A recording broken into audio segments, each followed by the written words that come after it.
Welcome back, my friend. You've returned for the final chapter of this gentle journey, the last unfolding of petals in a tale woven from ambition, rivalry, and the fragile beauty of a dream. Take a moment to ease into stillness, to let your breath fall into a slower rhythm as the quiet of the night draws you near. Perhaps it is late, the hour when the world grows hushed and shadows rest across the walls. Or perhaps it is early, that tender time when dawn waits just beyond the horizon. Wherever you are, I'm grateful you've come back to listen, to walk with me through the closing pages of this story. And if this tale has brought you comfort, I'd love if you left a gentle note in the comments, letting us know where you are listening from and what time this story has found you tonight. In part 1, we began with rivalry, suspicion, and the seed of a dream. In part 2, the tulip grew more than roots and leaves. It carried hopes, secrets, and the weight of envy. And now, here in part 3, the tale moves toward its final bloom. The questions that linger will find their answers. The struggles will draw to their close. And at the heart of it all, the black tulip, rare, delicate, and extraordinary, will finally reveal what it was always meant to become. So rest easy, let the night hold you gently, and let us step together into the final part of The Black Tulip by Alexandre Dumas. The end is near, but tonight it will carry you softly. Chapter 23. And in fact, the poor young people were in great need of protection. They had never been so near the destruction of their hopes as at this moment, when they thought themselves certain of their fulfillment. The reader cannot but have recognized in Jacob our old friend, or rather enemy, Isaac Boxtel, and has guessed, no doubt, that this worthy had followed from the Buitenhof to Loewestein the object of his love and the object of his hatred, the black tulip and Cornelius van Barrel. What no one but a tulip fancier and an envious tulip fancier could have discovered the existence of the bulbs and the endeavors of the prisoner. Jealousy had enabled Boxtel, if not to discover, at least to guess. We have seen him, more successful under the name of Jacob than under that of Isaac, gain the friendship of Griffiths, which for several months he cultivated by means of the best Genever ever distilled from the Texel to Antwerp. And he lulled the suspicion of the jealous turnkey by holding out to him the flattering prospect of his designing to marry Rosa, besides thus offering a bait to the ambition of the father. He managed, at the same time, to interest his zeal as a jailer, picturing to him in the blackest colors the learned prisoner whom Griffiths had in his keeping, and who, as the sham Jacob had it, was in league with Satan, to the detriment of His Highness the Prince of Orange. At first he had also made some way with Rosa, not, indeed, in her affections, but inasmuch as, by talking to her of marriage and of love, he had evaded all the suspicions which he might otherwise have excited. We have seen how his imprudence in following Rosa into the garden had unmasked him in the eyes of the young damsel, and how the instinctive fears of Cornelius had put the two lovers on their guard against him. The reader will remember that the first cause of uneasiness was given to the prisoner by the rage of Jacob when Griffiths crushed the first bulb. In that moment, Boxtel's exasperation was the more fierce, as, though suspecting that Cornelius possessed a second bulb, he by no means felt sure of it. From that moment, he began to dodge the steps of Rosa, not only following her to the garden, but also to the lobbies. Only as this time he followed her in the night, and barefooted, he was neither seen nor heard except once, when Rosa thought she saw something like a shadow on the staircase. Her discovery, however, was made too late, as Boxtel had heard from the mouth of the prisoner himself that a second bulb existed. Taken in by the stratagem of Rosa, who had feigned to put it in the ground, and entertaining no doubt that this little farce had been played in order to force him to betray himself, he redoubled his precaution and employed every means suggested by his crafty nature to watch the others without being watched himself. He saw Rosa conveying a large flower pot of white earthenware from her father's kitchen to her bedroom. He saw Rosa washing in pails of water her pretty little hands, begrimed as they were with the mold which she had handled, to give her tulip the best soil possible.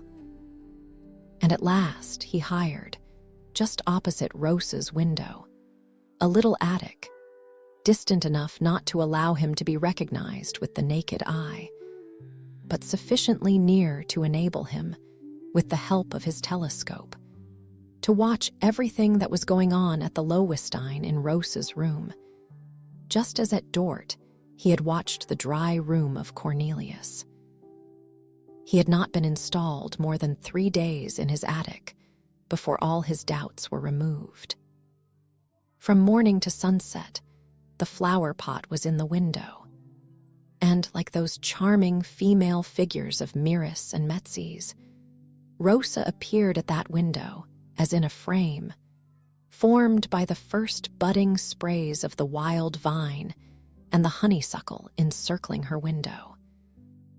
Rosa watched the flower pot with an interest which betrayed to Boxtel the real value of the object enclosed in it.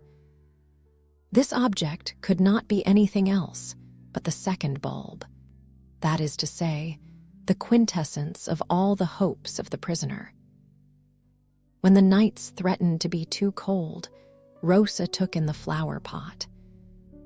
Well, it was then quite evident she was following the instructions of Cornelius, who was afraid of the bulb being killed by frost. When the sun became too hot, Rosa likewise took in the pot from 11 in the morning until 2 in the afternoon. Another proof, Cornelius was afraid lest the soil should become too dry. But when the first leaves peeped out of the earth, Boxtel was fully convinced, and his telescope left him no longer in any uncertainty before they had grown 1 inch in height. Cornelius possessed 2 bulbs, and the second was entrusted to the love and care of Rosa. For it may well be imagined that the tender secret of the 2 lovers had not escaped the prying curiosity of Boxtel. The question, therefore, was how to wrest the second bulb from the care of Rosa. Certainly this was no easy task. Rosa watched over her tulip as a mother over her child or a dove over her eggs. Rosa never left her room during the day, and more than that, strange to say, she never left it in the evening. For 7 days, Boxtel in vain watched Rosa. She was always at her post. This happened during those 7 days which made Cornelius so unhappy, depriving him at the same time of all news of Rosa and of his tulip. Would the coolness between Rosa and Cornelius last forever? This would have made the theft much more difficult than Mynheer Isaac had at first expected. We say the theft, for Isaac had simply made up his mind to steal the tulip. And as it grew in the most profound secrecy, and as, moreover, his word, being that of a renowned tulip grower, would any day be taken against that of an unknown girl without any knowledge of horticulture, or against that of a prisoner convicted of high treason. He confidently hoped that, having once got possession of the bulb, he would be certain to obtain the prize. And then the tulip, instead of being called Tulipa nigra barlensis, would go down to posterity under the name of Tulipa nigra boxtelensis, or boxtelia. Mynheer Isaac had not yet quite decided which of these two names he would give to the tulip. But, as both meant the same thing, this was, after all, not the important point. The point was to steal the tulip. But in order that Boxtel might steal the tulip, it was necessary that Rosa should leave her room. Great, therefore, was his joy when he saw the usual evening meetings of the lovers resumed. He first of all took advantage of Rosa's absence to make himself fully acquainted with all the peculiarities of the door of her chamber. The lock was a double one and in good order, but Rosa always took the key with her. Boxtel at first entertained an idea of stealing the key, but it soon occurred to him not only that it would be exceedingly difficult to abstract it from her pocket, but also that, when she perceived her loss, she would not leave her room until the lock was changed, and then Boxtel's first theft would be useless. He thought it, therefore, better to employ a different expedient. He collected as many keys as he could, and tried all of them during one of those delightful hours which Rosa and Cornelius passed together at the grating of the cell. 2 of the keys entered the lock, and one of them turned round once, but not the second time. There was, therefore, only a little to be done to this key. Boxtel covered it with a slight coat of wax, and when he thus renewed the experiment, the obstacle which prevented the key from being turned a second time left its impression on the wax. It cost Boxtel 2 days more to bring his key to perfection, with the aid of a small file. Rosa's door thus opened without noise and without difficulty, and Boxtel found himself in her room alone with the tulip. The first guilty act of Boxtel had been to climb over a wall in order to dig up the tulip, the second, to introduce himself into the dry room of Cornelius through an open window, and the third, to enter Rosa's room by means of a false key. Thus envy urged Boxtel on with rapid steps in the career of crime. Boxtel, as we have said, was alone with the tulip. A common thief would have taken the pot under his arm and carried it off. But Boxtel was not a common thief, and he reflected. It was not yet certain, although very probable, that the tulip would flower black. If, therefore, he stole it now, he not only might be committing a useless crime, but also the theft might be discovered in the time which must elapse until the flower should open. He therefore, as being in possession of the key, he might enter Rosa's chamber whenever he thought it better to wait, and to take it either an hour before or after opening, and to start on the instant to Haarlem, where the tulip would be before the judges of the committee, before anyone else could put in a reclamation. Should anyone then reclaim it, Boxtel would in his turn charge him or her with theft. This was a deep-laid scheme, and quite worthy of its author. Thus, every evening during that delightful hour which the 2 lovers passed together at the grated window, Boxtel entered Rosa's chamber to watch the progress which the black tulip had made towards flowering. On the evening at which we have arrived, he was going to enter according to custom. But the 2 lovers, as we have seen, only exchanged a few words before Cornelius sent Rosa back to watch over the tulip. Seeing Rosa enter her room 10 minutes after she had left it, Boxtel guessed that the tulip had opened, or was about to open. During that night, therefore, the great blow was to be struck. Boxtel presented himself before Griffiths with a double supply of Genever, that is to say, with a bottle in each pocket. Griffiths being once fuddled, Boxtel was very nearly master of the house. At 11 o'clock, Griffiths was dead drunk. At 2 in the morning, Boxtel saw Rosa leaving the chamber, but evidently she held in her arms something which she carried with great care. He did not doubt that this was the black tulip which was in flower.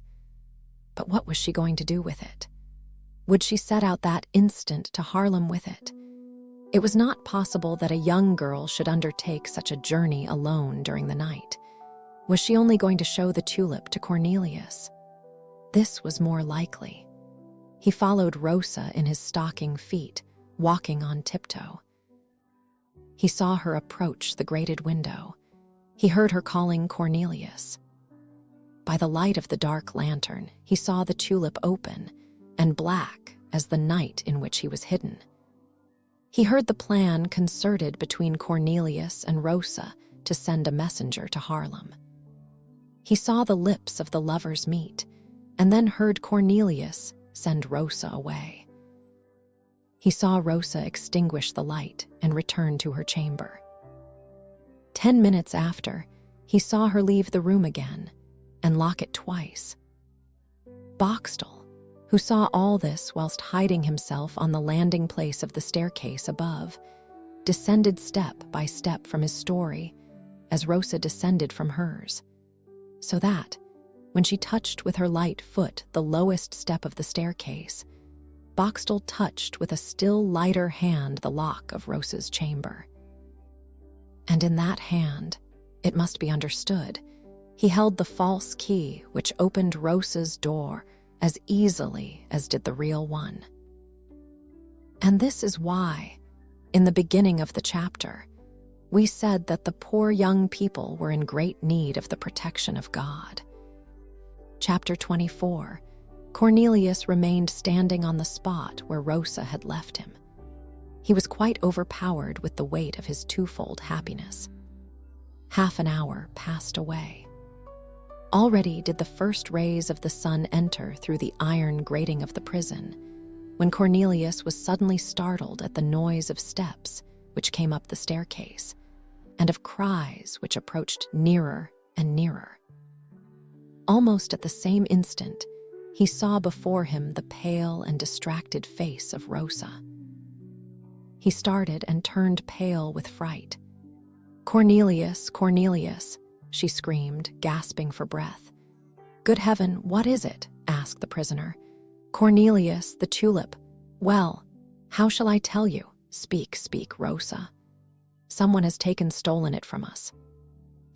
Taken, said Cornelius. "Yes," said Rosa, leaning against the door to support herself. "Yes, taken, stolen." And saying this, she felt her limbs failing her and she fell on her knees. "But how? Tell me, explain to me." "Oh, it is not my fault, my friend." Poor Rosa. She no longer dared to call him my beloved one. "You have then left it alone," said Cornelius ruefully. "1 minute only to instruct our messenger, who lives scarcely 50 yards off on the banks of the wall. And during that time, notwithstanding all my injunctions, you left the key behind, unfortunate child." "No, no, no. This is what I cannot understand. The key was never out of my hands. I clinched it as if I were afraid it would take wings. But how did it happen then? That's what I cannot make out. I had given the letter to my messenger. He started before I left his house. I came home and my door was locked. Everything in my room was as I had left it, except the tulip. That was gone. Someone must have had a key for my room, or have got a false one made on purpose." She was nearly choking with sobs and was unable to continue. Cornelius, immovable and full of consternation, heard almost without understanding, and only muttered, "Stolen, stolen, and I am lost. Oh, Cornelius, forgive me, it will kill me." Seeing Rosa's distress, Cornelius seized the iron bars of the grating and, furiously shaking them, called out, "Rosa, Rosa, we have been robbed, it is true, but shall we allow ourselves to be dejected for all that? No, no, The misfortune is great, but it may perhaps be remedied. Rosa, we know the thief. Alas, what can I say about it? But I say that it is no one else but that infamous Jacob. Shall we allow him to carry to Harlem the fruit of our labor, the fruit of our sleepless nights, the child of our love? Rosa, we must pursue, we must overtake him. But how can we do all this, my friend, without letting my father know we were in communication with each other? How should I, a poor girl with so little knowledge of the world and its ways, be able to attain this end, which perhaps you could not attain yourself? Rosa, Rosa, open this door to me, and you will see whether I will not find the thief, whether I will not make him confess his crime and beg for mercy. Alas, cried Rosa, sobbing, can I open the door for you? Have I the keys? If I had had them, would not you have been free long ago? Your father has them, your wicked father, who has already crushed the first bulb of my tulip. Oh, the wretch! He is an accomplice of Jacob. Don't speak so loud, for heaven's sake. Oh, Rosa, if you don't open the door to me, Cornelius cried in his rage, I shall force these bars and kill everything I find in the prison. Be merciful, my friend. I tell you, Rosa, that I shall demolish this prison, stone for stone.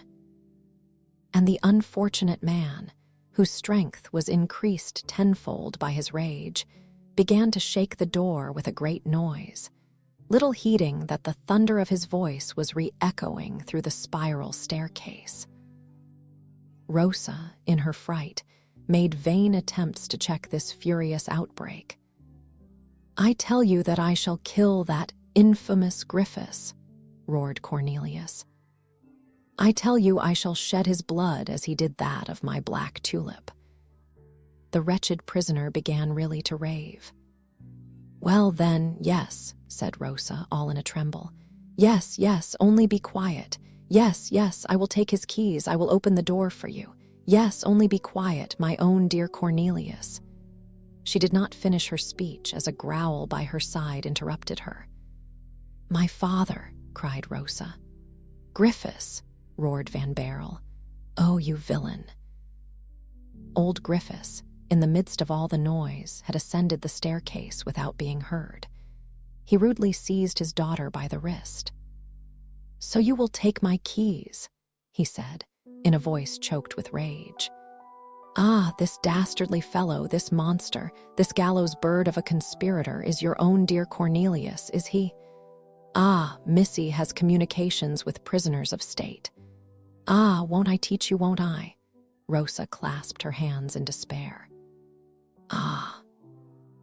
Griffiths continued, passing from the madness of anger to the cool irony of a man who has got the better of his enemy.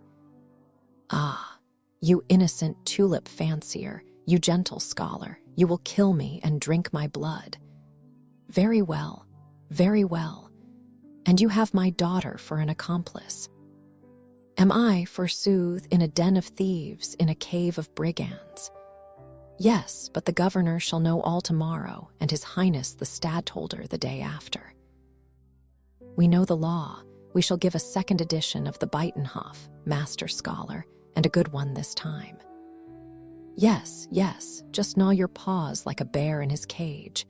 And you, my fine little lady, devour your dear Cornelius with your eyes. I tell you, my lambkins, you shall not much longer have the felicity of conspiring together. Away with you, unnatural daughter. And as to you, master scholar, we shall see each other again.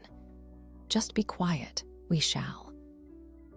Rosa, beyond herself with terror and despair, kissed her hands to her friend. Then, suddenly struck with a bright thought, she rushed toward the staircase, saying, All is not yet lost, Cornelius. Rely on me, my Cornelius. Her father followed her, growling.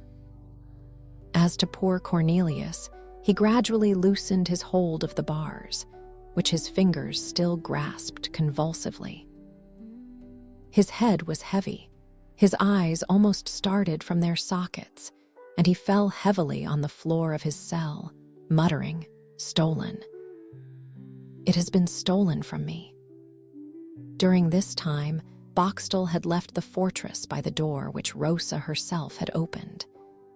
He carried the Black Tulip wrapped up in a cloak, and throwing himself into a coach, which was waiting for him at Gorkum, he drove off, without, as may well be imagined, having informed his friend Griffiths of his sudden departure. And now, as we have seen him enter his coach, we shall, with the consent of the reader, follow him to the end of his journey. He proceeded but slowly, as the Black Tulip could not bear traveling post-haste. But Boxtel, fearing that he might not arrive early enough, procured at Delft a box, lined all round with fresh moss, in which he packed the tulip. The flower was so lightly pressed upon all sides, with a supply of air from above, that the coach could now travel full speed without any possibility of injury to the tulip. He arrived next morning at Haarlem, fatigued but triumphant. And to do away with every trace of the theft, he transplanted the tulip, and breaking the original flower pot, threw the pieces into the canal. After which he wrote the president of the Horticultural Society a letter, in which he announced to him that he had just arrived at Haarlem with a perfectly black tulip, and with his flower all safe, took up his quarters at a good hotel in the town, and there he waited. Chapter 25. Rosa, on leaving Cornelius, had fixed on her plan, which was no other than to restore to Cornelius the stolen tulip, or never to see him again. She had seen the despair of the prisoner, and she knew that it was derived from a double source, and that it was incurable. On the one hand, separation became inevitable, Griffiths having at the same time surprised the secret of their love and of their secret meetings. On the other hand, all the hopes on the fulfillment of which Cornelius Van Baerle had rested his ambition for the last 7 years were now crushed. Rosa was one of those women who are dejected by trifles, but who in great emergencies are supplied by the misfortune itself with the energy for combating, or with the resources for remedying it. She went to her room and cast a last glance about her to see whether she had not been mistaken, and whether the tulip was not stowed away in some corner where it had escaped her notice. But she sought in vain. The tulip was still missing. The tulip was indeed stolen. Rosa made up a little parcel of things indispensable for a journey. Took her 300 guilders, that is to say, all her fortune, fetched the third bulb from among her lace, where she had laid it up, and carefully hid it in her bosom. After which she locked her door twice to disguise her flight as long as possible, and leaving the prison by the same door which an hour before had let out Boxtel, she went to a stable keeper to hire a carriage. The man had only a 2-wheel chaise, and this was the vehicle which Boxtel had hired since last evening, and in which he was now driving along the road to Delft.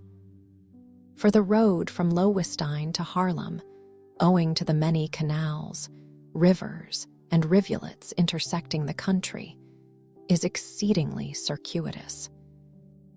Not being able to procure a vehicle, Rosa was obliged to take a horse, with which the stable keeper readily entrusted her, knowing her to be the daughter of the jailer of the fortress.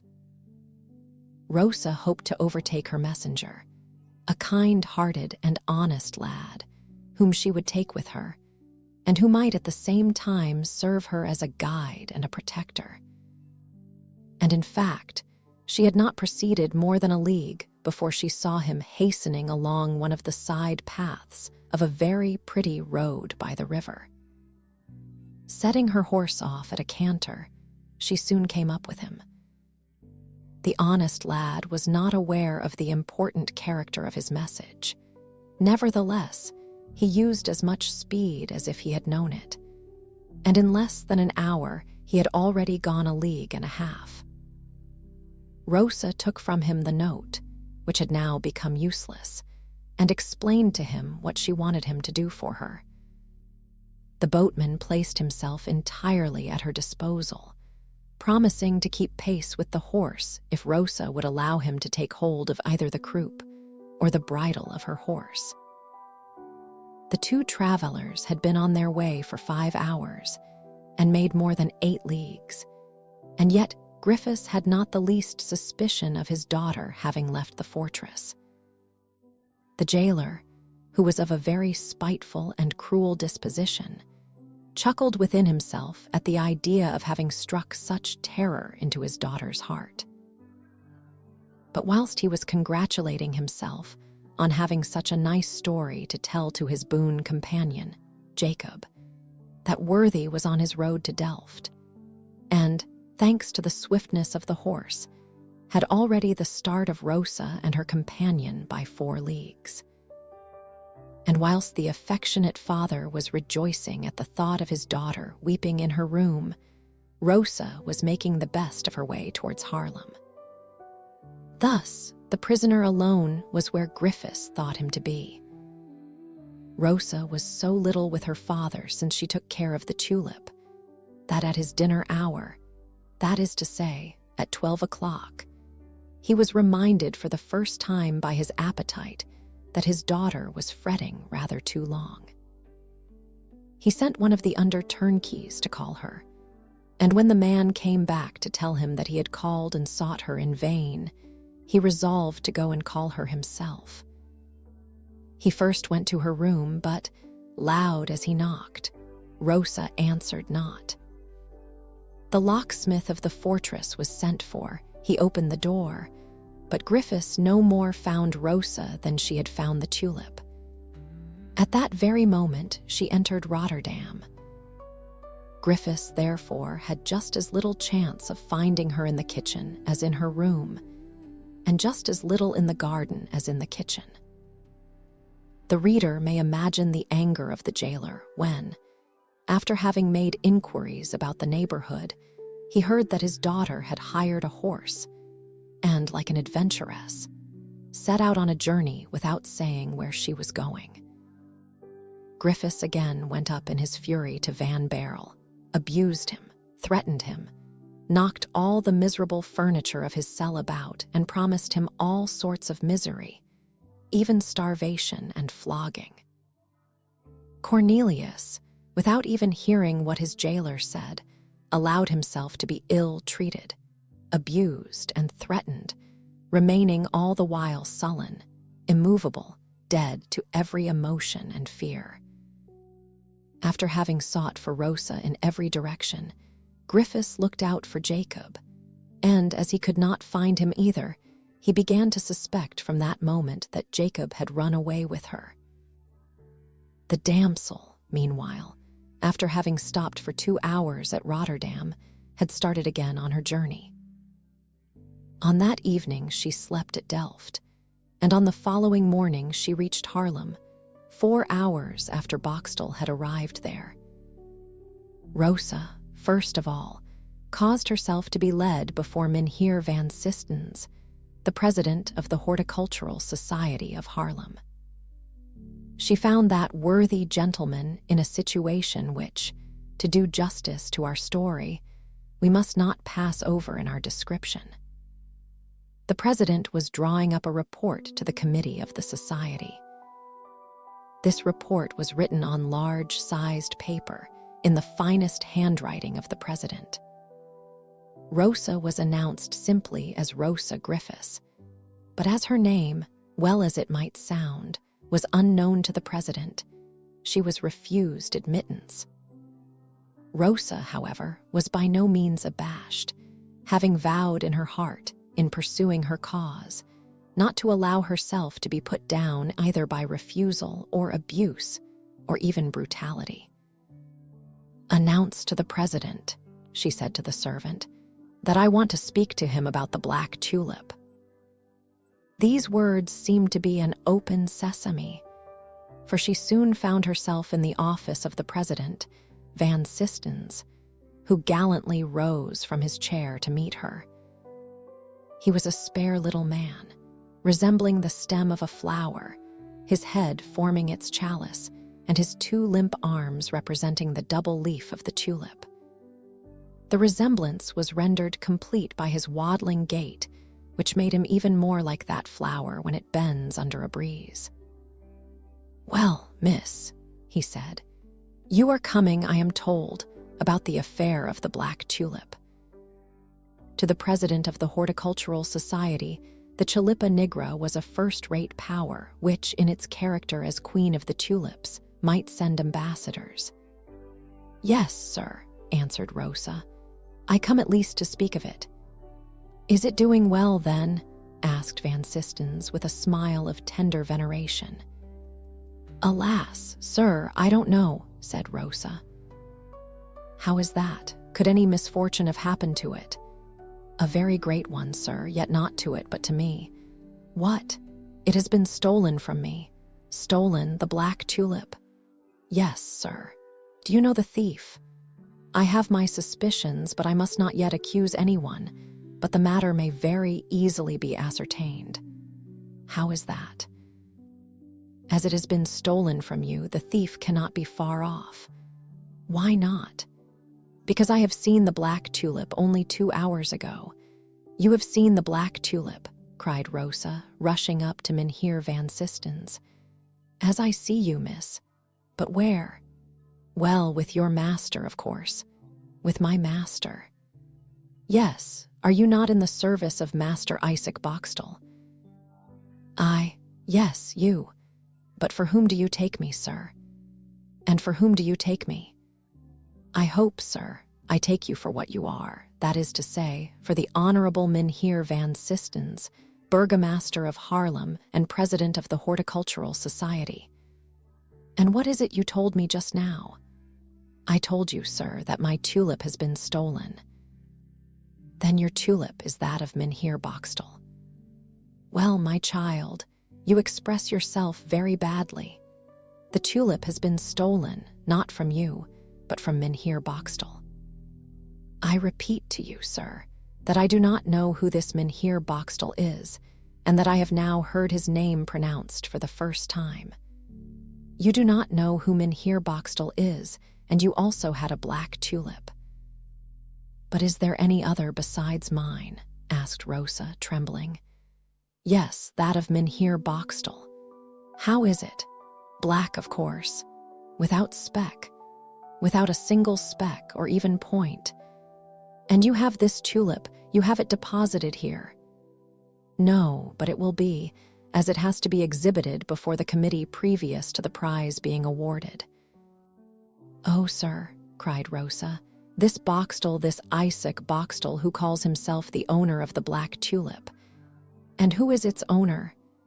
Is he not a very thin man? Bald? Yes, with sunken eyes. I think he has. Restless, stooping, and bow-legged. In truth, you draw Master Boxtel's portrait feature by feature." "And the tulip, sir? Is it not in a pot of white and blue earthenware, with yellowish flowers in a basket on 3 sides?" "Oh, as to that I am not quite sure. I looked more at the flower than at the pot." "Oh, sir, that's my tulip which has been stolen from me.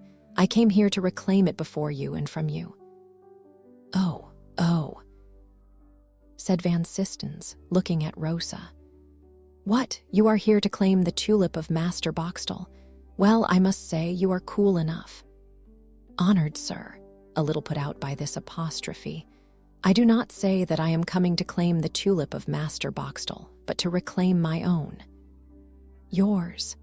"Yes, the one which I have myself planted and nursed."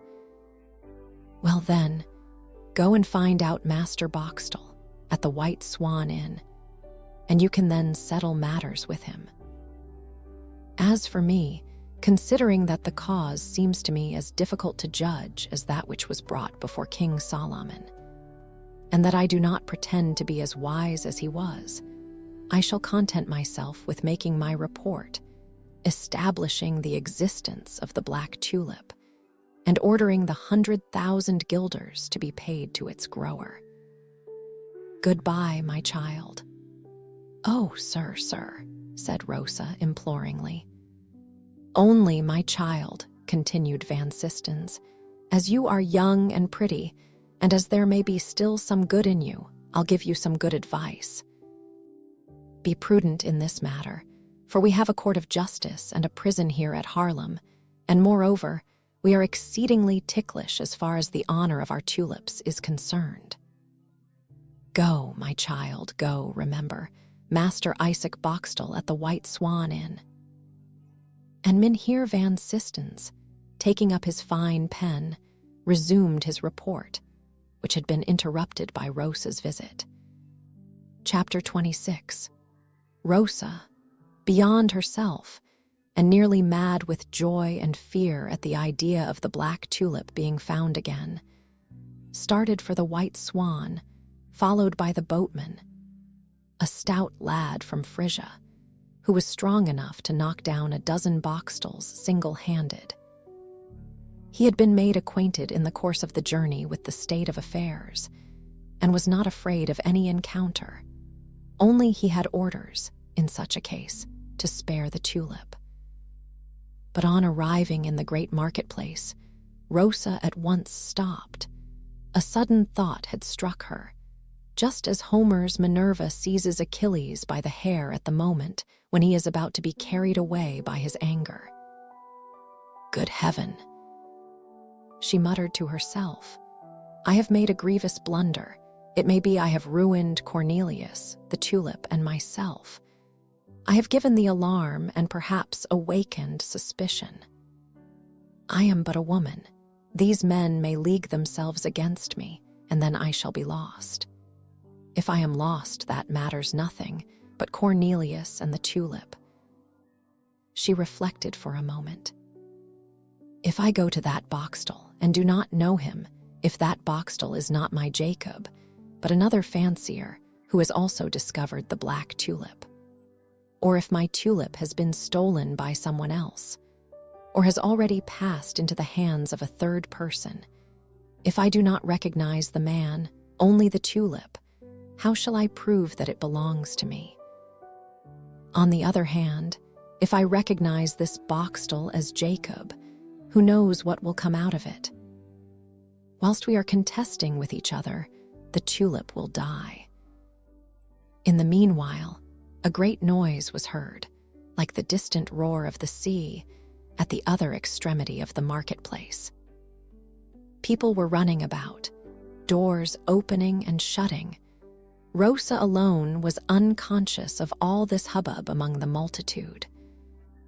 "We must return to the president," she muttered. "Well, then, let us return," said the boatman. They took a small street, which led them straight to the mansion of Mynheer Van Sistens, who with his best pen in his finest hand continued to draw up his report. Everywhere on her way, Rosa heard people speaking only of the Black Tulip and the prize of 100,000 guilders. The news had spread like wildfire through the town. Rosa had not a little difficulty in penetrating a second time into the office of Mynheer Van Sistens, who, however, was again moved by the magic name of the Black Tulip. But when he recognized Rosa, whom in his own mind he had set down as mad, or even worse, he grew angry and wanted to send her away. Rosa, however, clasped her hands and said with that tone of honest truth which generally finds its way to the hearts of men, "For heaven's sake, sir, do not turn me away. Listen to what I have to tell you, and if it be not possible for you to do me justice, at least you will not one day have to reproach yourself before God for having made yourself the accomplice of a bad action." Van Sistens stamped his foot with impatience. It was the second time that Rosa interrupted him in the midst of a composition which stimulated his vanity, both as a burgomaster and as president of the Horticultural Society. "But my report," he cried, "my report on the Black Tulip." "Mynheer van Sistens," Rosa continued, with the firmness of innocence and truth, "your report on the Black Tulip will, if you don't hear me, be based on crime or on falsehood. I implore you, sir, let this Master Boxtel, whom I assert to be Master Jacob, be brought here before you and me, and I swear that I will leave him in undisturbed possession of the tulip if I do not recognize the flower and its holder."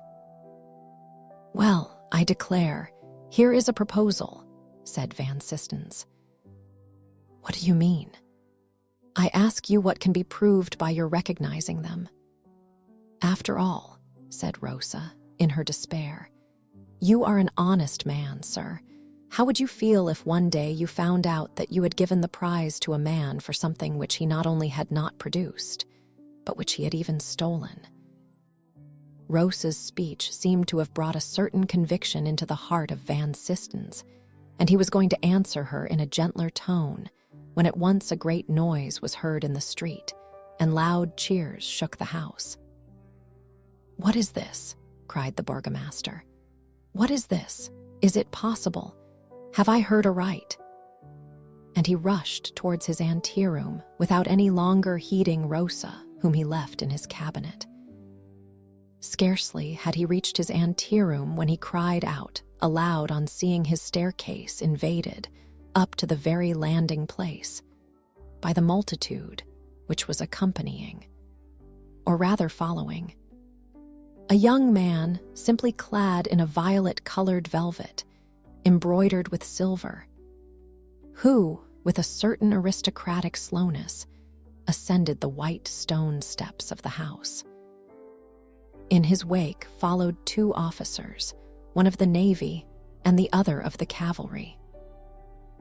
Van Sistens, having found his way through the frightened domestics, began to bow, almost to prostrate himself before his visitor, who had been the cause of all this stir.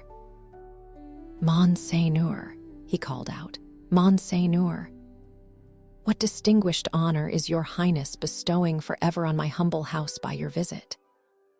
"Dear Mynheer van Sistens," said William of Orange, with a serenity which, with him, took the place of a smile, "I am a true Hollander. I am fond of the water, of beer, and of flowers, sometimes even of that cheese the flavor of which seems so grateful to the French. The flower which I prefer to all others is, of course, the tulip. I heard at Leyden that the city of Haarlem at last possessed the Black Tulip, and after having satisfied myself of the truth of news which seemed so incredible, I have come to know all about it from the president of the Horticultural Society." "Oh, Monseigneur, Monseigneur," said Van Sistens, "what glory to the society if its endeavors are pleasing to your highness." "Have you got the flower here?" said the prince, who very likely already regretted having made such a long speech. "I am sorry to say we have not. And where is it?" "With its owner." "Who is he?" "An honest tulip grower of Dort. His name, Boxtel. His quarters, at the White Swan. I shall send for him, and if in the meanwhile your highness will do me the honor of stepping into my drawing room, he will be sure knowing that your highness is here to lose no time in bringing his tulip." "Very well, send for him." "Yes, your highness, but what is it?" "Oh, nothing of any consequence, Monseigneur." "Everything is of consequence, Mynheer van Sistens." "Well then, Monseigneur, if it must be said, a little difficulty has presented itself." "What difficulty?" "This tulip has already been claimed by usurpers. It's true that it is worth 100,000 guilders." "Indeed." "Yes, Monseigneur, by usurpers, by forgers. This is a crime, Mynheer van Sistens." "So it is, your highness." "And have you any proofs of their guilt?" "No, Monseigneur, the guilty woman, sir." "I ought to say, the woman who claims the tulip, Monseigneur, is here in the room close by. And what do you think of her? I think, Monseigneur, that the bait of 100,000 guilders may have tempted her. And so she claims the tulip. Yes, Monseigneur. And what proof does she offer? I was just going to question her when your highness came in. Question her, Mynheer van Sistens, question her. I am the first magistrate of the country. I will hear the case and administer justice. I have found my King Solomon, said Van Sistens, bowing and showing the way to the prince.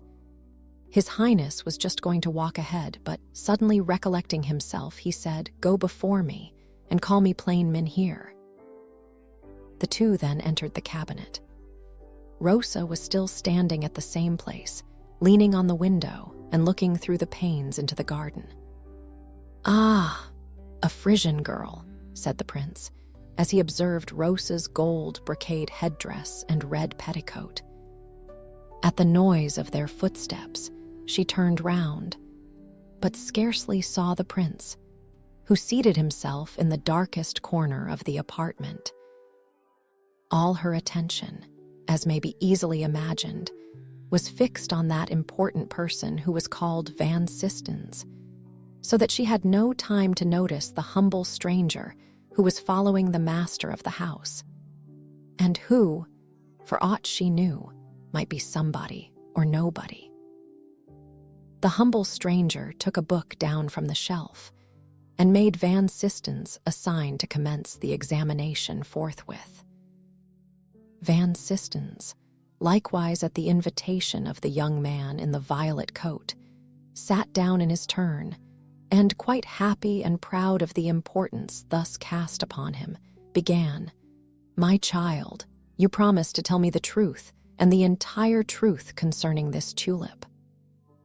"I promise." "Well then, speak before this gentleman. This gentleman is one of the members of the Horticultural Society."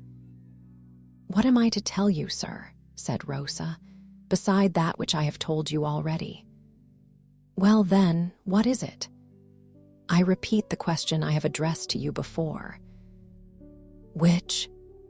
"That you will order Mynheer Boxtel to come here with his tulip. If I do not recognize it as mine, I will frankly tell it. But if I do recognize it, I will reclaim it, even if I go before His Highness the Stadtholder himself, with my proofs in my hands." "You have, then, some proofs, my child. God, who knows my good right, will assist me to some." Van Sistens exchanged a look with the prince, who, since the first words of Rosa, seemed to try to remember her, as if it were not for the first time that this sweet voice rang in his ears. An officer went off to fetch Boxtel, and Van Sistens, in the meanwhile, continued his examination. "And with what do you support your assertion that you are the real owner of the Black Tulip?" "With the very simple fact of my having planted and grown it in my own chamber." "In your chamber? Where was your chamber?" "At Loewestein. You are from Loewestein. I am the daughter of the jailer of the fortress." The prince made a little movement, as much as to say, "Well, that's it, I remember now." And all the while feigning to be engaged with his book, he watched Rosa with even more attention than he had before. "And you are fond of flowers," continued Mynheer Van Sistens. "Yes, sir." "Then you are an experienced florist, I dare say." Rosa hesitated a moment. Then, with a tone which came from the depth of her heart, she said, "Gentlemen, I am speaking to men of honor." There was such an expression of truth in the tone of her voice that Van Sistens and the prince answered simultaneously by an affirmative movement of their heads. "Well then, I am not an experienced florist. I am only a poor girl, one of the people who 3 months ago knew neither how to read nor how to write. No, the Black Tulip has not been found by myself. But by whom else? By a poor prisoner of Loewestein. By a prisoner of Loewestein. repeated the prince.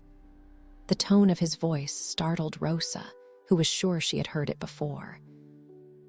"By a prisoner of state, then," continued the prince, "as there are none else there." Having said this, he began to read again, at least in appearance. "Yes," said Rosa with a faltering voice. "Yes, by a prisoner of state."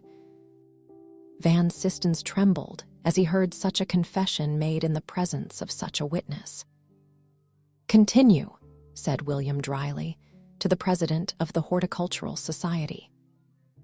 "Ah, sir," said Rosa, addressing the person whom she thought to be her real judge, "I am going to incriminate myself very seriously."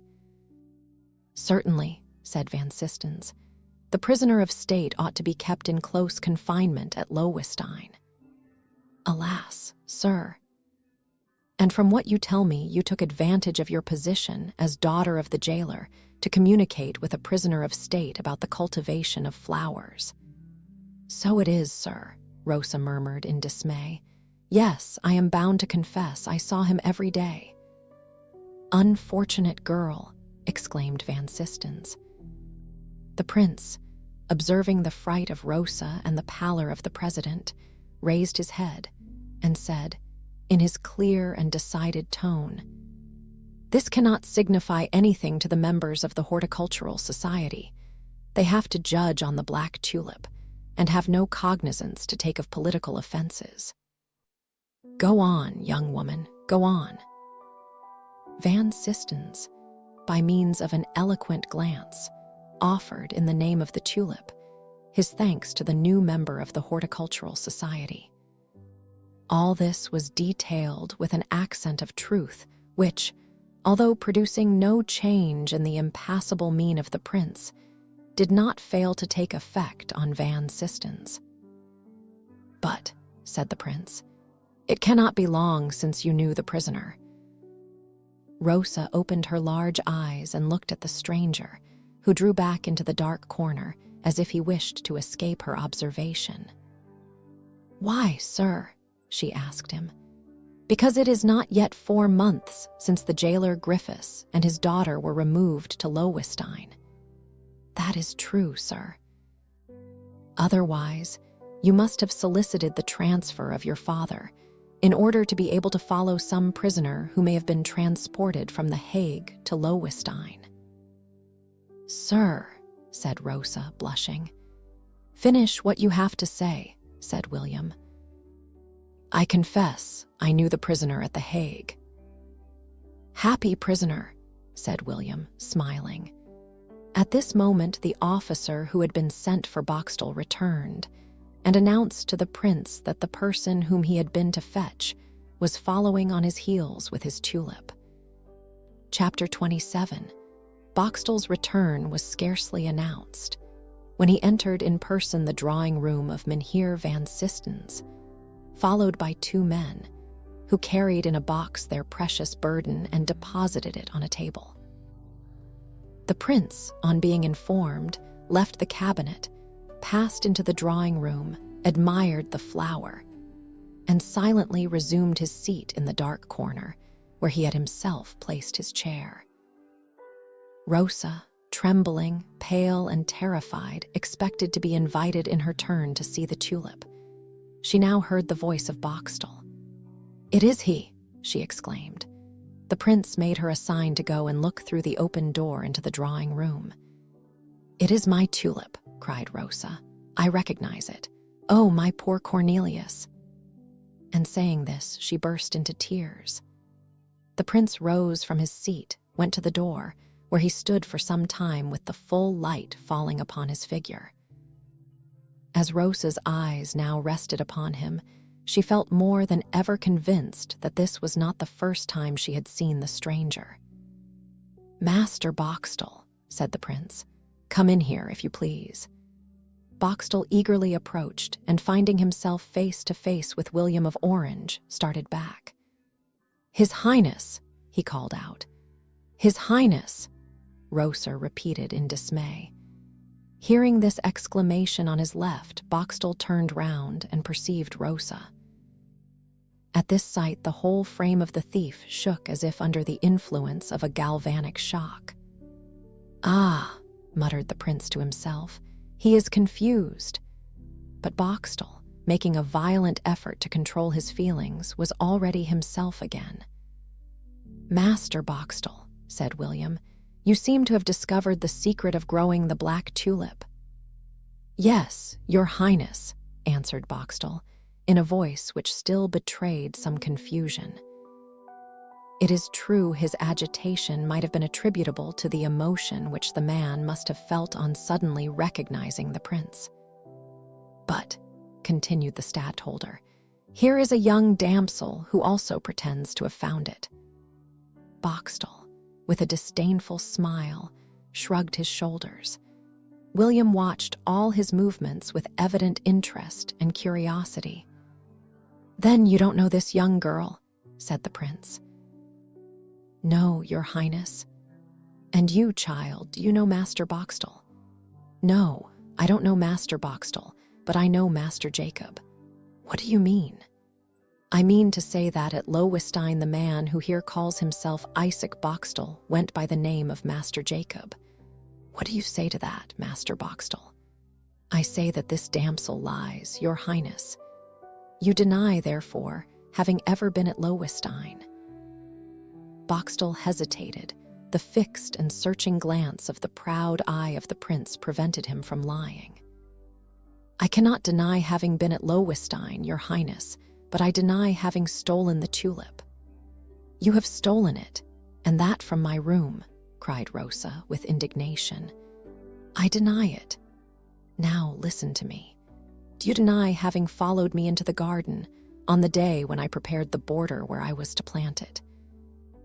Do you deny having followed me into the garden when I pretended to plant it? Do you deny that, on that evening, you rushed after my departure to the spot where you hoped to find the bulb? Do you deny having dug in the ground with your hands, but, thank God, in vain, as it was a stratagem to discover your intentions? Say, do you deny all this?" Boxtel did not deem it fit to answer these several charges, but turning to the prince, continued, "I have now for 20 years grown tulips at Dort. I have even acquired some reputation in this art. One of my hybrids is entered in the catalogue under the name of an illustrious personage. I have dedicated it to the King of Portugal. The truth in the matter is as I shall now tell your highness. This damsel knew that I had produced the black tulip, and in concert with a lover of hers in the fortress of Lowenstein, she formed the plan of ruining me by appropriating to herself the prize of 100,000 guilders, which, with the help of your highness's justice, I hope to gain." "Ja," cried Rosa, beyond herself with anger. "Silence," said the prince. Then, turning to Boxtel, he said, "And who is that prisoner to whom you allude as the lover of this young woman?" Rosa nearly swooned, for Cornelius was designated as a dangerous prisoner and recommended by the prince to the especial surveillance of the jailer. Nothing could have been more agreeable to Boxtel than this question. "This prisoner," he said, "is a man whose name in itself will prove to your highness what trust you may place in his probity. He is a prisoner of state who was once condemned to death. And his name—" Rosa hid her face in her hands with a movement of despair. "His name is Cornelius van Baerle," said Boxtel, "and he is godson of that villain Cornelius de Witt." The prince gave a start. His generally quiet eye flashed, and a death-like paleness spread over his impassible features. He went up to Rosa, and with his finger gave her a sign to remove her hands from her face. Rosa obeyed, as if under mesmeric influence, without having seen the sign. "It was, then, to follow this man that you came to me at Leyden to solicit for the transfer of your father." Rosa hung down her head and, nearly choking, said, "Yes, your highness." "Go on," said the prince to Boxtel. "I have nothing more to say," Isaac continued. "Your Highness knows all, but there is one thing which I did not intend to say because I did not wish to make this girl blush for her ingratitude. I came to Lowenstein because I had business there. On this occasion, I made the acquaintance of old Griffiths, and, falling in love with his daughter, made an offer of marriage to her. And not being rich, I committed the imprudence of mentioning to them my prospect of gaining 100,000 guilders, in proof of which I showed to them the Black Tulip. Her lover having himself made a show at Dort of cultivating tulips to hide his political intrigues, they now plotted together for my ruin. On the eve of the day when the flower was expected to open, the tulip was taken away by this young woman. She carried it to her room, from which I had the good luck to recover it at the very moment when she had the impudence to dispatch a messenger to announce to the members of the Horticultural Society that she had produced the grand Black Tulip. But she did not stop there. There is no doubt that, during the few hours which she kept the flower in her room, she showed it to some persons whom she may now call as witnesses. But fortunately, your Highness has now been warned against this impostor and her witnesses.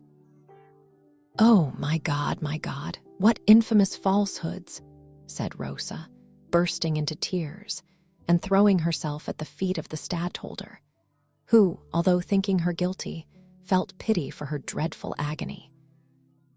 "You have done very wrong, my child," he said, "and your lover shall be punished for having thus badly advised you. For you are so young and have such an honest look that I am inclined to believe the mischief to have been his doing and not yours." Monseigneur, cried Rosa. "Cornelius is not guilty." William started. "Not guilty of having advised you. That's what you want to say, is it not?" "What I wish to say, your Highness, is that Cornelius is as little guilty of the second crime imputed to him as he was of the first." "Of the first? And do you know what was his first crime? Do you know of what he was accused and convicted?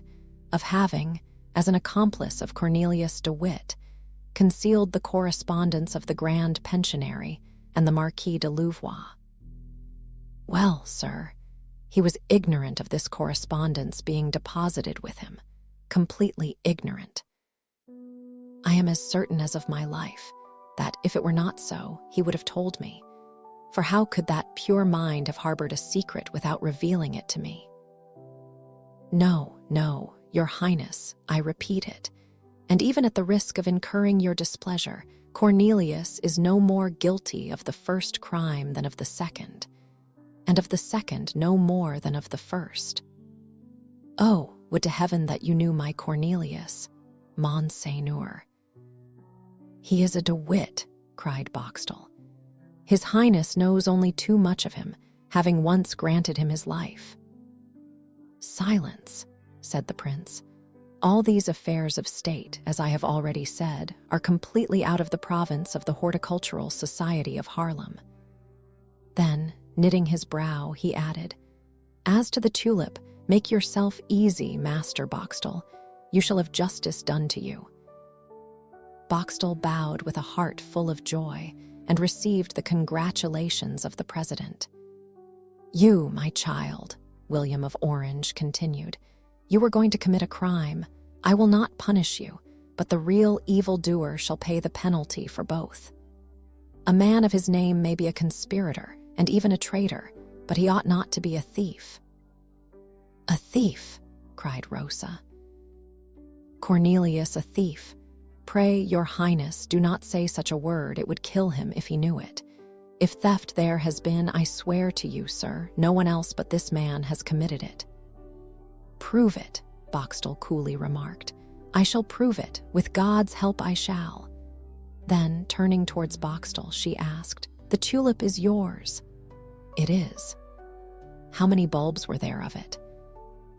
Boxtel hesitated for a moment, but after a short consideration, he came to the conclusion that she would not ask this question if there were none besides the 2 bulbs of which he had known already. He therefore answered, 3. What has become of these bulbs? Oh, what has become of them? Well, one has failed, the second has produced the black tulip. And the third, where is it? I have it at home, said Boxtel, quite confused. At home? Where? At Lowenstein or at Dort? At Dort, said Boxtel. You lie, cried Rosa. Monseigneur, she continued, whilst turning round to the prince, I will tell you the true story of these 3 bulbs. The first was crushed by my father in the prisoner's cell, and this man is quite aware of it, for he himself wanted to get hold of it, and being balked in his hope, he very nearly fell out with my father, who had been the cause of his disappointment. The second bulb, planted by me, has produced the black tulip. And the third and last, saying this, she drew it from her bosom, here it is, in the very same paper in which it was wrapped up together with the 2 others. When about to be led to the scaffold, Cornelius Van Barrel gave me all the 3. Take it, Monseigneur, take it. And Rosa, unfolding the paper, offered the bulb to the prince, who took it from her hands and examined it. But, Monseigneur, this young woman may have stolen the bulb, as she did the tulip, Boxtel said with a faltering voice, and evidently alarmed at the attention with which the prince examined the bulb, and even more at the movements of Rosa, who was reading some lines written on the paper which remained in her hands. Her eyes suddenly lighted up. She read, with breathless anxiety, the mysterious paper over and over again, and at last, uttering a cry, held it out to the prince and said, Read, Monseigneur, for heaven's sake, read. William handed the 3rd bulb to Van Sistens, took the paper, and read. No sooner had he looked at it than he began to stagger. His hand trembled, and very nearly let the paper fall to the ground, and the expression of pain and compassion in his features was really frightful to see. It was that fly leaf, taken from the Bible, which Cornelius de Witt had sent to Dort by Creek, the servant of his brother John, to request Van Barrel to burn the correspondence of the Grand Pensionary with the Marquis de Louvois. This request, as the reader may remember, was couched in the following terms: My dear godson, burn the parcel which I have entrusted to you. Burn it without looking at it, and without opening it, so that its contents may forever remain unknown to yourself.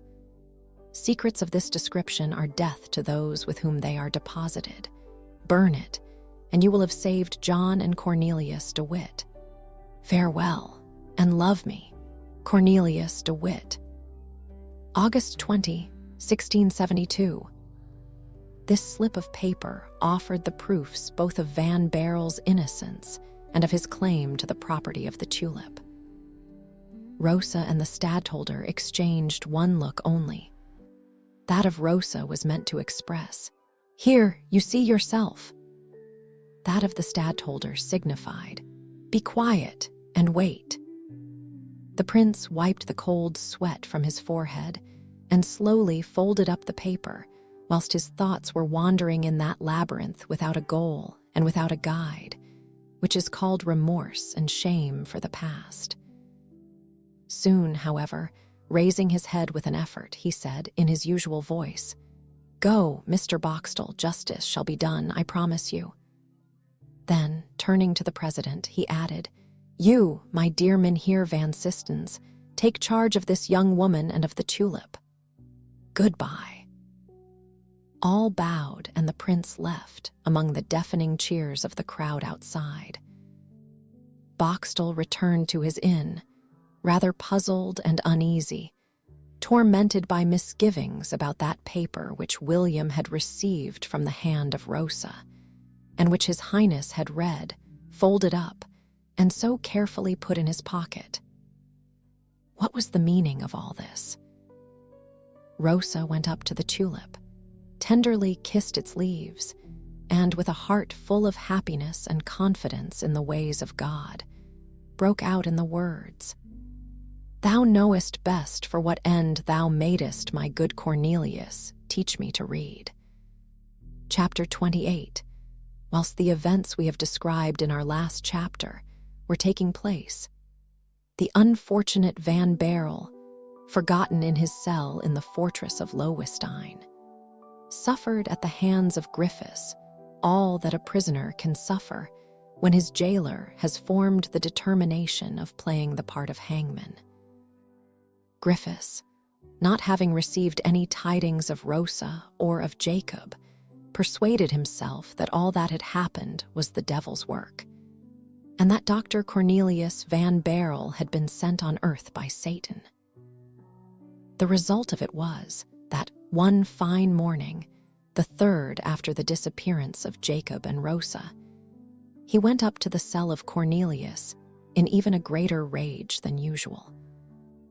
The latter, leaning with his elbows on the window sill and supporting his head with his two hands, whilst his eyes wandered over the distant hazy horizon where the windmills of Dort were turning their sails, was breathing the fresh air in order to be able to keep down his tears and to fortify himself in his philosophy. The pigeons were still there, but hope was not there. There was no future to look forward to. Alas, Rosa, being watched, was no longer able to come. Could she not write? And if so, could she convey her letters to him? No. He had seen during the 2 preceding days too much fury and malignity in the eyes of old Griffiths to expect that his vigilance would relax, even for one moment. Moreover, had not she to suffer even worse torments than those of seclusion and separation? Did this brutal, blaspheming, drunken bully take revenge on his daughter, like the ruthless fathers of the Greek drama? And when the Genever had heated his brain, would it not give to his arm, which had been only too well set by Cornelius, even double force? The idea that Rosa might perhaps be ill-treated nearly drove Cornelius mad. He then felt his own powerlessness. He asked himself whether God was just in inflicting so much tribulation on 2 innocent creatures. And certainly in these moments, he began to doubt the wisdom of providence. It is one of the curses of misfortune that it thus begets doubt. Van Baerle had proposed to write to Rosa, but where was she? He also would have wished to write to The Hague to be beforehand with Griffiths, who, he had no doubt, would by denouncing him do his best to bring new storms on his head. But how should he write? Griffiths had taken the paper and pencil from him, and even if he had both, he could hardly expect Griffiths to dispatch his letter. Then Cornelius revolved in his mind all those stratagems resorted to by unfortunate prisoners. He had thought of an attempt to escape, a thing which never entered his head whilst he could see Rosa every day. But the more he thought of it, the more clearly he saw the impracticability of such an attempt. He was one of those choice spirits who abhor everything that is common, and who often lose a good chance through not taking the way of the vulgar, that high road of mediocrity which leads to everything. "How is it possible," said Cornelius to himself, "that I should escape from Loewestein, as Grotius has done the same thing before me? Has not every precaution been taken since? Are not the windows barred? Are not the doors of double and even of treble strength, and the sentinels 10 times more watchful? And have not I, besides all this, an Argus so much the more dangerous as he has the keen eyes of hatred? Finally, is there not one fact which takes away all my spirit? I mean Rosa's absence. But suppose I should waste 10 years of my life in making a file to file off my bars, or in braiding cords to let myself down from the window, or in sticking wings on my shoulders to fly like Daedalus. But luck is against me now. The file would get dull, the rope would break, or my wings would melt in the sun. I should surely kill myself. I should be picked up maimed and crippled. I should be labeled and put on exhibition in the museum at The Hague between the blood-stained doublet of William the Taciturn and the female walrus captured at Stavesen, and the only result of my enterprise will have been to procure me a place among the curiosities of Holland. But no, and it is much better so. Some fine day Griffiths will commit some atrocity. I am losing my patience, since I have lost the joy and company of Rosa, and especially since I have lost my Tulip. Undoubtedly, some day or other Griffiths will attack me in a manner painful to my self-respect, or to my love, or even threaten my personal safety. I don't know how it is, but since my imprisonment, I feel a strange and almost irresistible pugnacity. Well, I shall get at the throat of that old villain and strangle him. Cornelius, at these words, stopped for a moment, biting his lips and staring out before him. Then, eagerly returning to an idea which seemed to possess a strange fascination for him, he continued, "Well, and once having strangled him, why should I not take his keys from him? Why not go down the stairs as if I had done the most virtuous action? Why not go and fetch Rosa from her room? Why not tell her all and jump from her window into the wall? I am expert enough as a swimmer to save both of us. Rosa, but oh heaven, Griffiths is her father. Whatever may be her affection for me, she will never approve of my having strangled her father, brutal and malicious as he has been. I shall have to enter into an argument with her, and in the midst of my speech, some wretched turnkey who has found Griffiths with the death rattle in his throat, or perhaps actually dead, will come along and put his hand on my shoulder. Then I shall see the Buitenhof again, and the gleam of that infernal sword, which will not stop halfway a second time, but will make acquaintance with the nape of my neck. It will not do, Cornelius, my fine fellow. It is a bad plan. But then, what is to become of me, and how shall I find Rosa again? Such were the cogitations of Cornelius 3 days after the sad scene of separation from Rosa, at the moment when we find him standing at the window. And at that very moment, Griffiths entered. He held in his hand a huge stick, his eyes glistening with spiteful thoughts. A malignant smile played round his lips, and the whole of his carriage, and even all his movements, betokened bad and malicious intentions. Cornelius heard him enter, and guessed that it was he, but did not turn round, as he knew well that Rosa was not coming after him. There is nothing more galling to angry people than the coolness of those on whom they wish to vent their spleen. The expense being once incurred, one does not like to lose it. One's passion is roused, and one's blood boiling, so it would be labor lost not to have at least a nice little row. Griffiths, therefore, on seeing that Cornelius did not stir, tried to attract his attention by a loud umph, umph. Cornelius was humming between his teeth the hymn of flowers, a sad but very charming song. We are the daughters of the secret fire of the fire which runs through the veins of the earth. We are the daughters of Aurora and of the dew. We are the daughters of the air. We are the daughters of the water. But we are, above all, the daughters of heaven. This song, the placid melancholy of which was still heightened by its calm and sweet melody, exasperated Griffiths. He struck his stick on the stone pavement of the cell and called out, "Halloa! My warbling gentleman, don't you hear me?" Cornelius turned round, merely saying, "Good morning," and then began his song again. "Men defile us and kill us while loving us. We hang to the earth by a thread. This thread is our root, that is to say, our life. But we raise on high our arms towards heaven." "Ah, you accursed sorcerer! You are making game of me, I believe," roared Griffiths. Cornelius continued, "For heaven is our home, our true home, as from thence comes our soul, as thither our soul returns, our soul, that is to say, our perfume." Griffiths went up to the prisoner and said, "But you don't see that I have taken means to get you under, and to force you to confess your crimes." "Are you mad, my dear Master Griffiths?"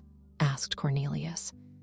And as he now for the first time observed the frenzied features, the flashing eyes and foaming mouth of the old jailer, he said, "Bless the man, he is more than mad, he is furious." Griffiths flourished his stick above his head, but Van Barrel moved not, and remained standing with his arms akimbo. "It seems your intention to threaten me, Master Griffiths." "Yes, indeed, I threaten you," cried the jailer. "And with what? First of all, look at what I have in my hand." "I think that's a stick," said Cornelius calmly, "but I don't suppose you will threaten me with that." "Oh, you don't suppose? Why not?" "Because any jailer who strikes a prisoner is liable to two penalties, the first laid down in Article 9 of the regulations at Lowenstein. Any jailer, inspector, or turnkey who lays hands upon any prisoner of state will be dismissed."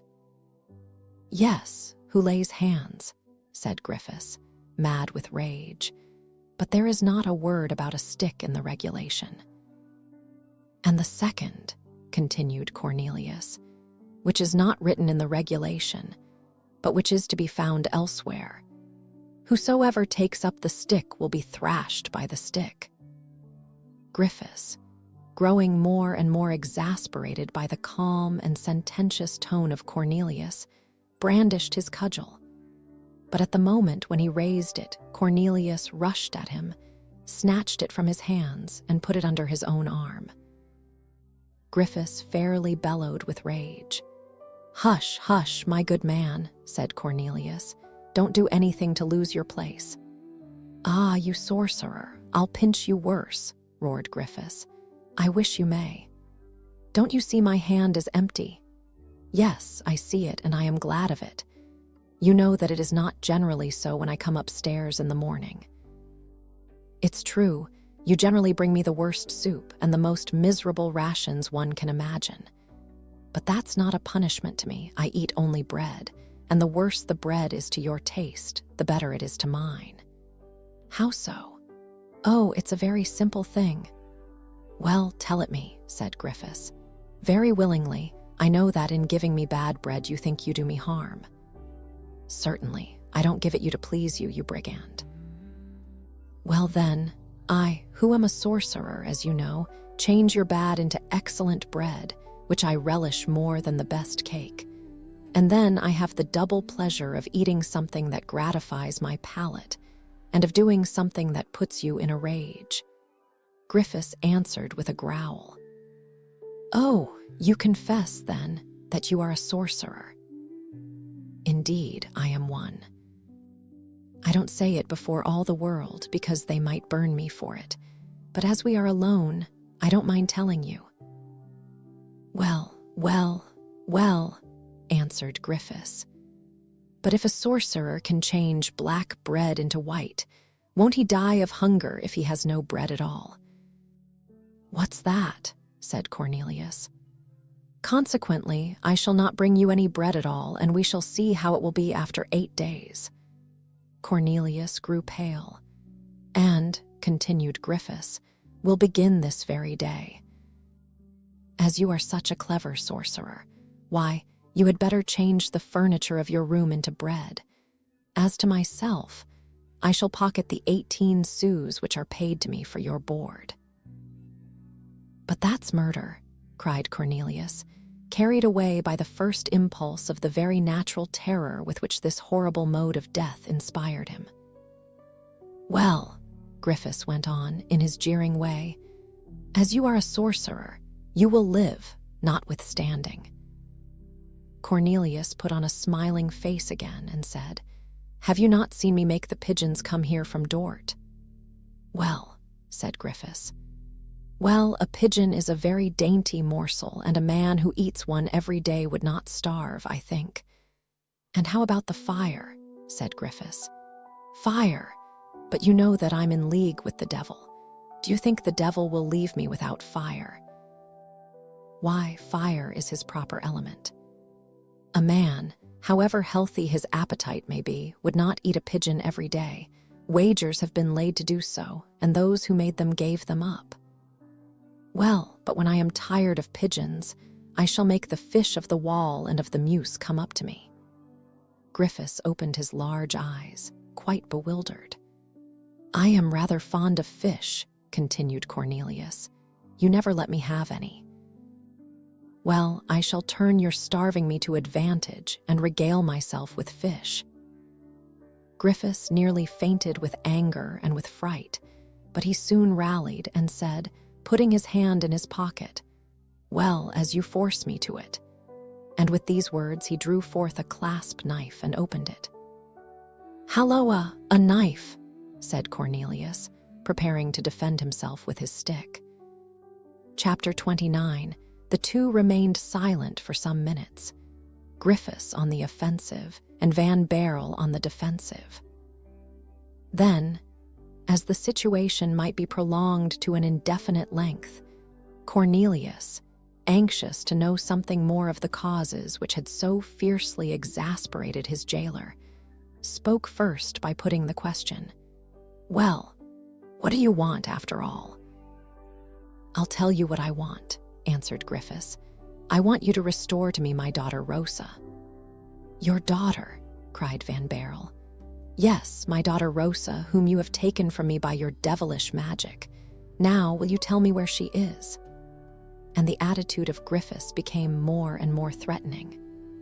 "Rosa is not at Loewestein," cried Cornelius. "You know well she is not. Once more, will you restore her to me?" "I see," said Cornelius. "This is a trap you are laying for me. Now, for the last time, will you tell me where my daughter is? Guess it, you rogue, if you don't know it."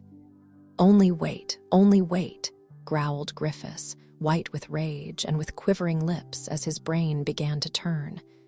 "Ah, you will not tell me anything? Well, I'll unlock your teeth." He advanced a step towards Cornelius and said, showing him the weapon which he held in his hands, "Do you see this knife? Well, I have killed more than 50 black cocks with it, and I vow I'll kill their master, the devil, as well as them." "But you blockhead," said Cornelius, "will you really kill me?" "I shall open your heart to see in it the place where you hide my daughter." Saying this, Griffiths, in his frenzy, rushed towards Cornelius, who had barely time to retreat behind his table to avoid the first thrust. But as Griffiths continued, with horrid threats, to brandish his huge knife, and as, although out of the reach of his weapon, yet, as long as it remained in the madman's hand, the ruffian might fling it at him, Cornelius lost no time, and availing himself of the stick, which he held tight under his arm, dealt the jailer a vigorous blow on the wrist of that hand which held the knife. The knife fell to the ground, and Cornelius put his foot on it. Then, as Griffiths seemed bent upon engaging in a struggle which the pain in his wrist, and shame for having allowed himself to be disarmed, would have made desperate, Cornelius took a decisive step, belabouring his jailer with the most heroic self-possession, and selecting the exact spot for every blow of the terrible cudgel. It was not long before Griffiths begged for mercy. But before begging for mercy, he had lustily roared for help, and his cries had roused all the functionaries of the prison. 2 turnkeys, an inspector, and 3 or 4 guards made their appearance all at once and found Cornelius still using the stick, with the knife under his foot. At the sight of these witnesses, who could not know all the circumstances which had provoked and might justify his offense, Cornelius felt that he was irretrievably lost. In fact, appearances were sadly against him. In one moment, Cornelius was disarmed, and Griffiths raised and supported. And bellowing with rage and pain, he was able to count on his back and shoulders the bruises which were beginning to swell like the hills dotting the slopes of a mountain ridge. A protocol of the violence practiced by the prisoner against his jailer was immediately drawn up. And as it was made on the depositions of Griffiths, it certainly could not be said to be too tame. The prisoner being charged with neither more nor less than with an attempt to murder, for a long time premeditated, with open rebellion. Whilst the charge was made out against Cornelius, Griffiths, whose presence was no longer necessary after having made his depositions, was taken down by his turnkeys to his lodge, groaning and covered with bruises. During this time, the guards who had seized Cornelius busied themselves in charitably informing their prisoner of the usages and customs of Lowenstein, which, however, he knew as well as they did. The regulations had been read to him at the moment of his entering the prison, and certain articles in them remained fixed in his memory. Among other things, they told him that this regulation had been carried out to its full extent in the case of a prisoner named Matthias, who in 1668, that is to say, 5 years before, had committed a much less violent act of rebellion than that of which Cornelius was guilty.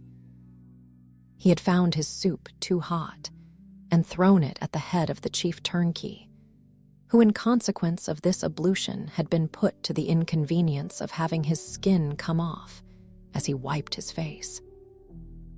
Matthias was taken within 12 hours from his cell, then led to the jailer's lodge, where he was registered as leaving Lowenstein, then taken to the esplanade, from which there is a very fine prospect over a wide expanse of country. There they fettered his hands, bandaged his eyes, and let him say his prayers. Hereupon he was invited to go down on his knees, and the guards of Lowenstein, 12 in number, at a sign from a sergeant, very cleverly lodged a musket ball each in his body. In consequence of this proceeding, Matthias incontinently did then and there die. Cornelius listened with the greatest attention to this delightful recital, and then said, Ah, within 12 hours, you say? Yes, the 12th hour had not even struck, if I remember right, said the guard who had told him the story. Thank you, said Cornelius. The guard still had the smile on his face with which he accompanied, and as it were accentuated his tale when footsteps and a jingling of spurs were heard ascending the staircase. The guards fell back to allow an officer to pass, who entered the cell of Cornelius at the moment when the clerk of Lowenstein was still making out his report. Is this no? 11, he asked. Yes, Captain, answered a non-commissioned officer. Then this is the cell of the prisoner Cornelius van Baerle. Exactly, Captain. Where is the prisoner? Here I am, sir, answered Cornelius, growing rather pale, notwithstanding all his courage. You are Dr. Cornelius van Baerle, asked he, this time addressing the prisoner himself. Yes, sir. Then follow me. Oh, said Cornelius, whose heart felt oppressed by the first dread of death. "What quick work they make here in the fortress of Lowenstein, and the rascal talked to me of 12 hours. "Ah, what did I tell you?" whispered the communicative guard in the ear of the culprit. "A lie. How so? You promised me 12 hours. "Ah, yes, but here comes to you an aide-de-camp of His Highness, even one of his most intimate companions, Van Decken. Zounds, they did not grant such an honor to poor Matthias." "Come, come," said Cornelius, drawing a long breath. "Come, I'll show to these people that an honest burgher, godson of Cornelius de Witt, can without flinching receive as many musket balls as that Matthias." Saying this, he passed proudly before the clerk, who, being interrupted in his work, ventured to say to the officer, "But Captain Van Decken, the protocol is not yet finished." "It is not worth while finishing it," answered the officer. "All right," replied the clerk, philosophically putting up his paper and pen into a greasy and well-worn writing case. "It was written," thought poor Cornelius, "that I should not in this world give my name either to a child, to a flower, or to a book, the three things by which a man's memory is perpetuated." Repressing his melancholy thoughts, he followed the officer with a resolute heart and carrying his head erect. Cornelius counted the steps which led to the esplanade, regretting that he had not asked the guard how many there were of them, which the man, in his official complacence, would not have failed to tell him. What the poor prisoner was most afraid of during this walk, which he considered as leading him to the end of the journey of life, was to see Griffiths and not to see Rosa. What savage satisfaction would glisten in the eyes of the father, and what sorrow dim those of the daughter. How Griffiths would glory in his punishment. Punishment, rather savage vengeance for an eminently righteous deed, which Cornelius had the satisfaction of having performed as a bounden duty. But Rosa, poor girl, must he die without a glimpse of her, without an opportunity to give her one last kiss, or even to say one last word of farewell? And worst of all, must he die without any intelligence of the Black Tulip, and regain his consciousness in heaven with no idea in what direction he should look to find it? In truth, to restrain his tears at such a crisis, the poor wretch's heart must have been encased in more of the AES triplex, the triple brass, than Horace bestows upon the sailor who first visited the terrifying Acrosronian shoals. In vain did Cornelius look to the right and to the left. He saw no sign either of Rosa or Griffiths. On reaching the esplanade, he bravely looked about for the guards who were to be his executioners, and in reality saw a dozen soldiers assembled.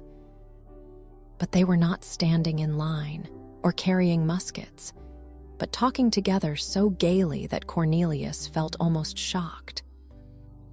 All at once, Griffiths, limping, staggering, and supporting himself on a crooked stick, came forth from the jailer's lodge. His old eyes, gray as those of a cat, were lit up by a gleam in which all his hatred was concentrated.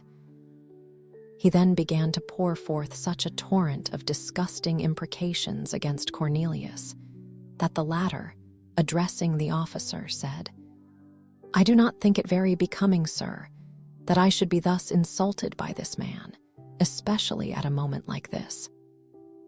"Well, hear me," said the officer, laughing. "It is quite natural that this worthy fellow should bear you a grudge. You seem to have given it him very soundly." "But, sir, it was only in self-defense." "Never mind," said the captain, shrugging his shoulders like a true philosopher. "Let him talk. What does it matter to you now?" The cold sweat stood on the brow of Cornelius at this answer, which he looked upon somewhat in the light of brutal irony, especially as coming from an officer of whom he had heard it said that he was attached to the person of the prince. The unfortunate tulip fancier then felt that he had no more resources and no more friends, and resigned himself to his fate. "God's will be done," he muttered, bowing his head, then, turning towards the officer, who seemed complacently to wait until he had finished his meditations, he asked, "Please, sir, tell me now, where am I to go?" The officer pointed to a carriage, drawn by 4 horses, which reminded him very strongly of that which, under similar circumstances, had before attracted his attention at Buitenhof. "Enter," said the officer.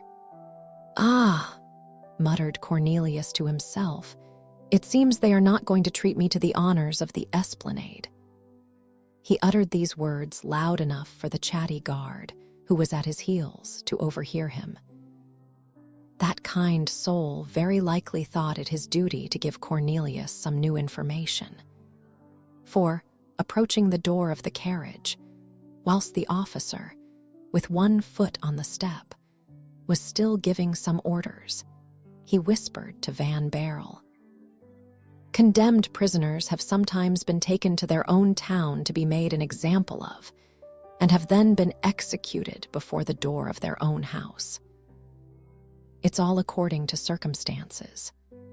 Cornelius thanked him by signs and then said to himself, "Well, here is a fellow who never misses giving consolation whenever an opportunity presents itself. In truth, my friend, I'm very much obliged to you. Goodbye." The carriage drove away.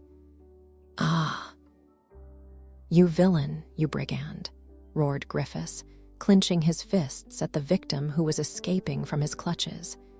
"Is it not a shame that this fellow gets off without having restored my daughter to me?" "If they take me to Dort," thought Cornelius, "I shall see in passing my house whether my poor boarders have been much spoiled." Chapter 30. The carriage rolled on during the whole day. It passed on the right of Dort, went through Rotterdam, and reached Delft. At 5 o'clock in the evening, at least 20 leagues had been traveled. Cornelius addressed some questions to the officer, who was at the same time his guard and his companion, but cautious as were his inquiries, he had the disappointment of receiving no answer. Cornelius regretted that he had no longer by his side the chatty soldier, who would talk without being questioned. That obliging person would undoubtedly have given him as pleasant details and exact explanations concerning this third strange part of his adventures, as he had done concerning the first 2. The travelers passed the night in the carriage. On the following morning at dawn, Cornelius found himself beyond Leyden, having the North Sea on his left and the Zuider Zee on his right. 3 hours after, he entered Haarlem. Cornelius was not aware of what had passed at Haarlem, and we shall leave him in ignorance of it until the course of events enlightens him. But the reader has a right to know all about it, even before our hero, and therefore we shall not make him wait. We have seen that Rosa and the Tulip, like 2 orphan sisters, had been left by Prince William of Orange at the house of the President Van Sistens. Rosa did not hear again from the stadtholder until the evening of that day on which she had seen him face to face. Toward evening, an officer called at Van Sisten's house. He came from His Highness with a request for Rosa to appear at the town hall. There, in the large council room into which she was ushered, she found the prince writing. He was alone, with a large Frisian greyhound at his feet, which looked at him with a steady glance, as if the faithful animal were wishing to do what no man could do: read the thoughts of his master in his face. William continued his writing for a moment. Then, Raising his eyes and seeing Rosa standing near the door, he said, without laying down his pen, "Come here, my child." Rosa advanced a few steps towards the table. "Sit down," he said.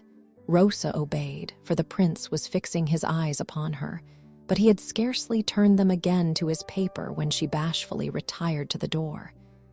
The prince finished his letter. During this time, the greyhound went up to Rosa, surveyed her, and began to caress her. "Ah, ah," said William to his dog. "It's easy to see that she is a countrywoman of yours and that you recognize her." Then, turning towards Rosa and fixing on her his scrutinizing and at the same time impenetrable glance, he said, "Now, my child." The prince was scarcely 23 and Rosa 18 or 20. He might therefore perhaps better have said, "My sister." "My child," he said, with that strangely commanding accent which chilled all those who approached him, "we are alone, let us speak together." Rosa began to tremble, and yet there was nothing but kindness in the expression of the prince's face. "Monseigneur," she stammered, "you have a father at Lowenstein." "Yes, your highness." "You do not love him." "I do not, at least not as a daughter ought to do, Monseigneur." "It is not right not to love one's father, but it is right not to tell a falsehood." Rosa cast her eyes to the ground. "What is the reason of your not loving your father? He is wicked." "In what way does he show his wickedness?" "He ill treats the prisoners." "All of them?" "All. But don't you bear him a grudge for ill treating someone in particular?" "My father ill treats in particular Mynheer Van Barrel." Who is your lover?" Rosa started back a step. "Whom I love, Monseigneur," she answered proudly. "Since when?" asked the prince. "Since the day when I first saw him." "And when was that?" "The day after that, on which the grand pensionary, John, and his brother Cornelius met with such an awful death." The prince compressed his lips and knit his brow, and his eyelids dropped so as to hide his eyes for an instant. After a momentary silence, he resumed the conversation. "But to what can it lead to love a man who is doomed to live and die in prison?" "It will lead, if he lives and dies in prison, to my aiding him in life and in death." "And would you accept the lot of being the wife of a prisoner?" "As the wife of Mynheer Van Barrel, I should, under any circumstances, be the proudest and happiest woman in the world. But what?" "I dare not say, Monseigneur." "There is something like hope in your tone. What do you hope?" She raised her moist and beautiful eyes and looked at William with a glance full of meaning, which was calculated to stir up in the recesses of his heart the clemency which was slumbering there. "Ah, I understand you," he said. Rosa, with a smile, clasped her hands. "You hope in me," said the prince. "Yes, Monseigneur." "Umph." The prince sealed the letter which he had just written and summoned one of his officers, to whom he said, "Captain Van Decken, carry this dispatch to Lowenstein. You will read the orders which I give to the governor and execute them as far as they regard you." The officer bowed, and a few minutes afterwards, the gallop of a horse was heard resounding in the vaulted archway. "My child," continued the prince, "the feast of the Tulip will be on Sunday next, that is to say, the day after tomorrow. Make yourself smart with these 500 guilders, as I wish that day to be a great day for you." "How does your highness wish me to be dressed?" faltered Rosa. "Take the costume of a Frisian bride," said William. "It will suit you very well indeed." Chapter 31. Haarlem, whither, 3 days ago, we conducted our gentle reader, and whither we request him to follow us once more in the footsteps of the prisoner, is a pleasant city, which justly prides itself on being one of the most shady in all the Netherlands. while other towns boast of the magnificence of their arsenals and dockyards, and the splendor of their shops and markets. Haarlem's claims to fame rest upon her superiority to all other provincial cities in the number and beauty of her spreading elms, graceful poplars, and more than all, upon her pleasant walks, shaded by the lovely arches of magnificent oaks, lindens, and chestnuts. Haarlem, just as her neighbor Leiden, became the center of science and her queen, Amsterdam, that of commerce. Haarlem preferred to be the agricultural, or more strictly speaking, the horticultural metropolis. In fact, girt about as she was, breezy and exposed to the sun's hot rays, she seemed to offer to gardeners so many more guarantees of success than other places, with their heavy sea air and their scorching heat. On this account, all the serene souls who loved the earth and its fruits had gradually gathered together at Haarlem, just as all the nervous, uneasy spirits, whose ambition was for travel and commerce, had settled in Rotterdam and Amsterdam, and all the politicians and selfish worldlings at The Hague. We have observed that Leiden overflowed with scholars. In like manner, Haarlem was devoted to the gentle pursuits of peace, to music and painting, orchards and avenues, groves and parks. Haarlem went wild about flowers, and tulips received their full share of worship. Haarlem offered prizes for tulip growing.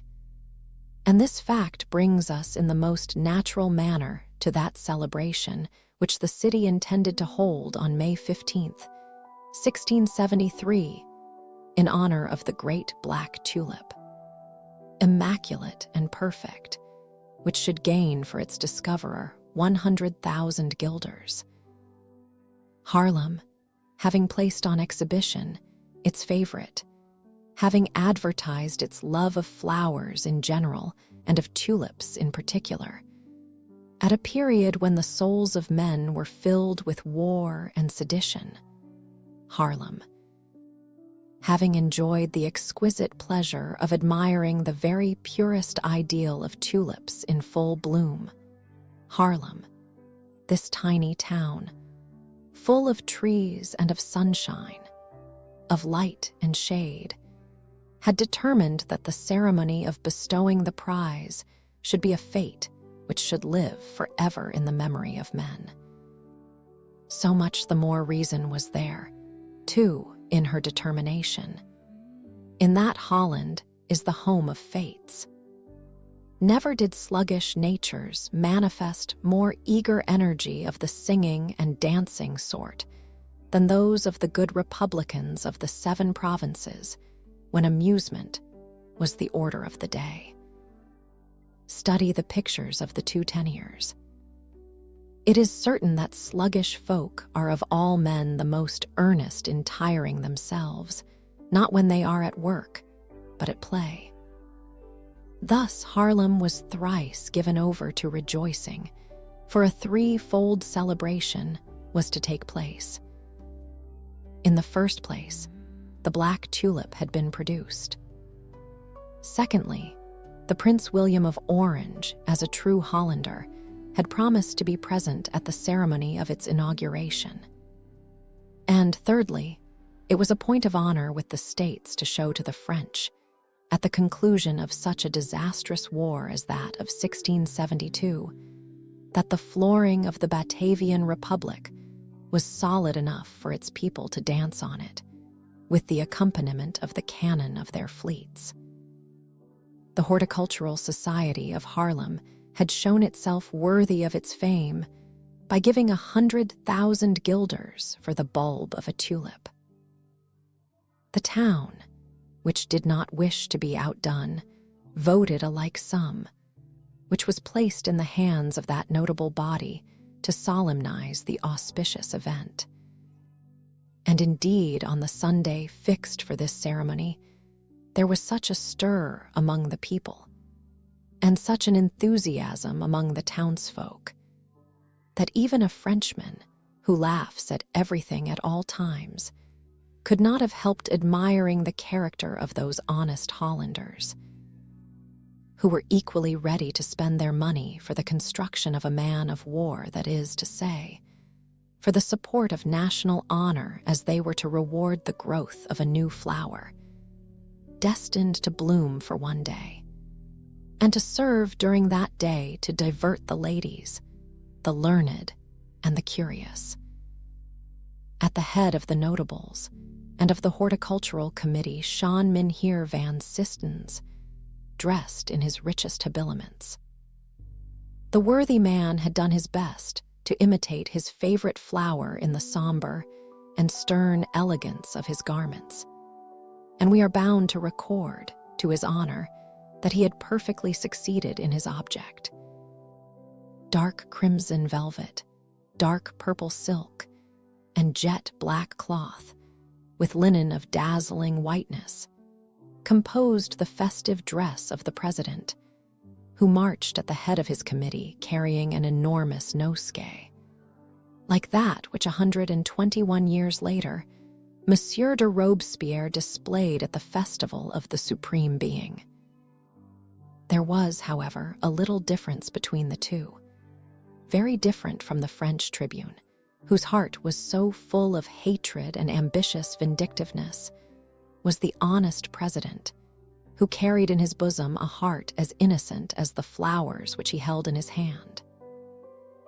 Behind the committee, who were as gay as a meadow and as fragrant as a garden in spring, marched the learned societies of the town, the magistrates, the military, the nobles, and the boors. The people, even among the respected republicans of the 7 provinces, had no place assigned to them in the procession. They merely lined the streets. This is the place for the multitude, which with true philosophic spirit waits until the triumphal pageants have passed, to know what to say of them, and sometimes also to know what to do.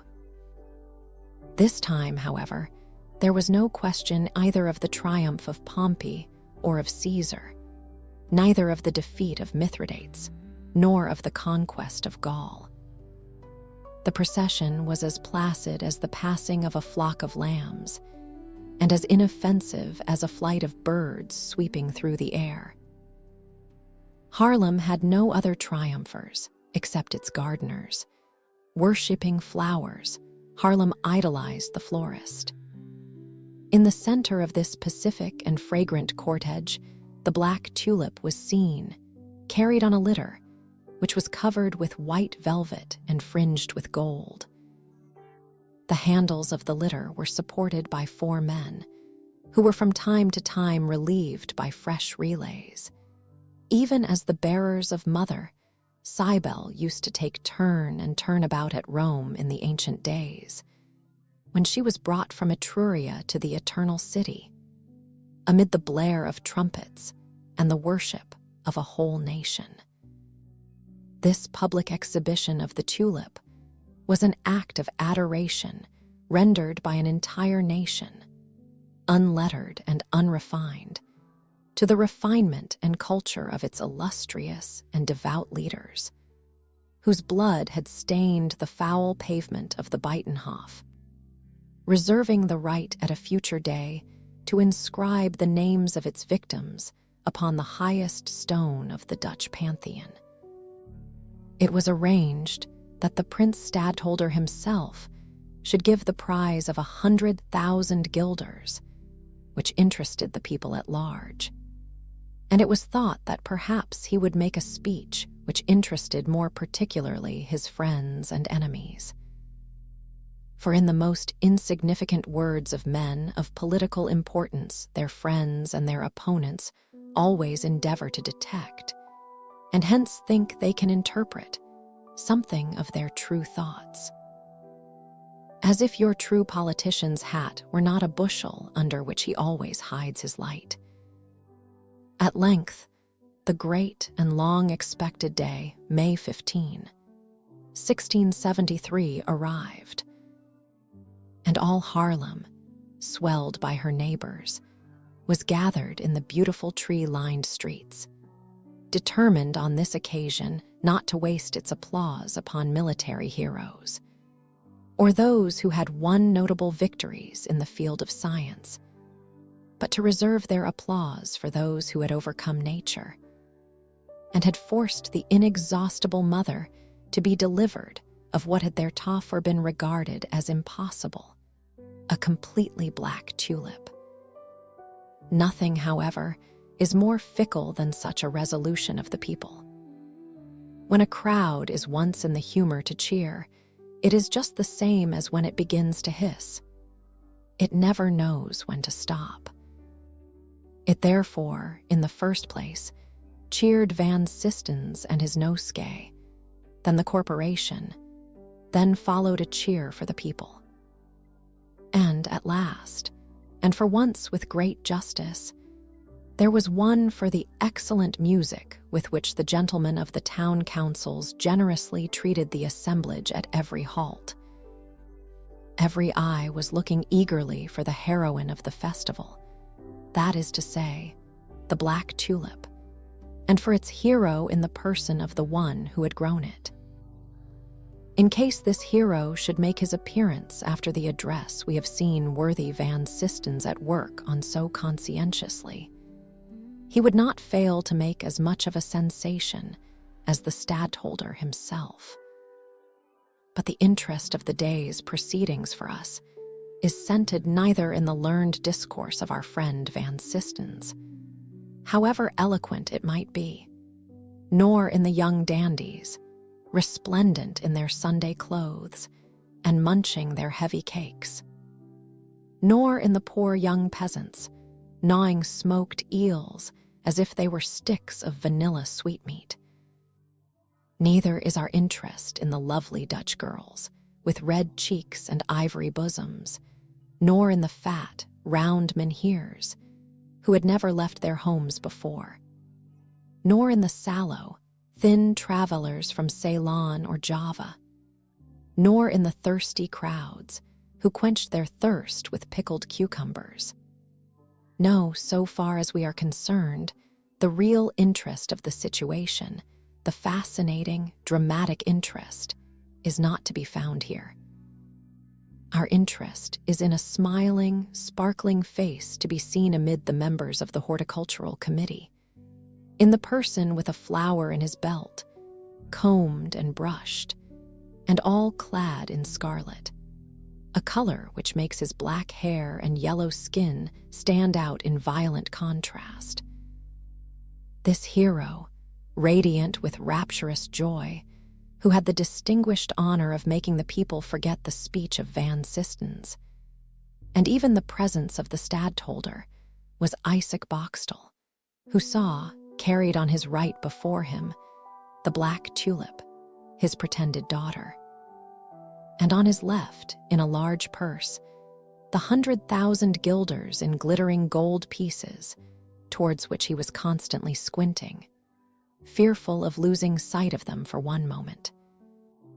Now and then, Boxtel quickened his step to rub elbows for a moment with Van Sistens. He borrowed a little importance from everybody to make a kind of false importance for himself, as he had stolen Rosa's tulip to effect his own glory, and thereby make his fortune. Another quarter of an hour, and the prince will arrive, and the procession will halt for the last time. After the tulip is placed on its throne, the prince, yielding precedence to this rival for the popular adoration, will take a magnificently emblazoned parchment on which is written the name of the grower. And His Highness, in a loud and audible tone, will proclaim him to be the discoverer of a wonder.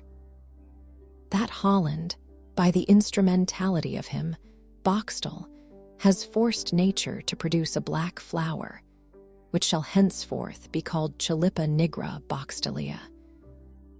From time to time, however, Boxtel withdrew his eyes for a moment from the tulip and the purse, timidly looking among the crowd, For more than anything, he dreaded to descry there the pale face of the pretty Frisian girl.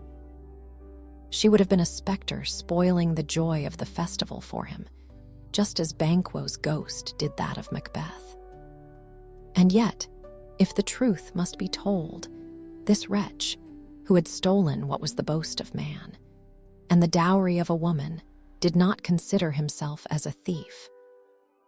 He had so intently watched this tulip, followed it so eagerly from the drawer in Cornelius's dry room to the scaffold of the Buitenhof, and from the scaffold to the fortress of Loewestein. He had seen it bud and grow in Rosa's window, and so often warmed the air round it with his breath, that he felt as if no one had a better right to call himself its producer than he had. And anyone who would now take the black tulip from him would have appeared to him as a thief. Yet he did not perceive Rosa. His joy, therefore, was not spoiled. In the center of a circle of magnificent trees, which were decorated with garlands and inscriptions, the procession halted amidst the sounds of lively music, and the young damsels of Haarlem made their appearance to escort the tulip to the raised seat which it was to occupy on the platform, by the side of the gilded chair of His Highness the Stadtholder. And the proud tulip, raised on its pedestal, soon overlooked the assembled crowd of people, who clapped their hands and made the old town of Haarlem re-echo with their tremendous cheers. Chapter 32. At this solemn moment, and whilst the cheers still resounded, a carriage was driving along the road on the outskirts of the green on which the scene occurred. It pursued its way slowly, on account of the flocks of children who were pushed out of the avenue by the crowd of men and women. This carriage, covered with dust and creaking on its axles, the result of a long journey, enclosed the unfortunate Van Baerle, who was just beginning to get a glimpse through the open window of the scene which we have tried with poor success, no doubt to present to the eyes of the reader. The crowd and the noise and the display of artificial and natural magnificence were as dazzling to the prisoner as a ray of light flashing suddenly into his dungeon. Notwithstanding the little readiness which his companion had shown in answering his questions concerning his fate, he ventured once more to ask the meaning of all this bustle, which at first sight seemed to be utterly disconnected with his own affairs. "What is all this, pray, Mynheer Lieutenant?"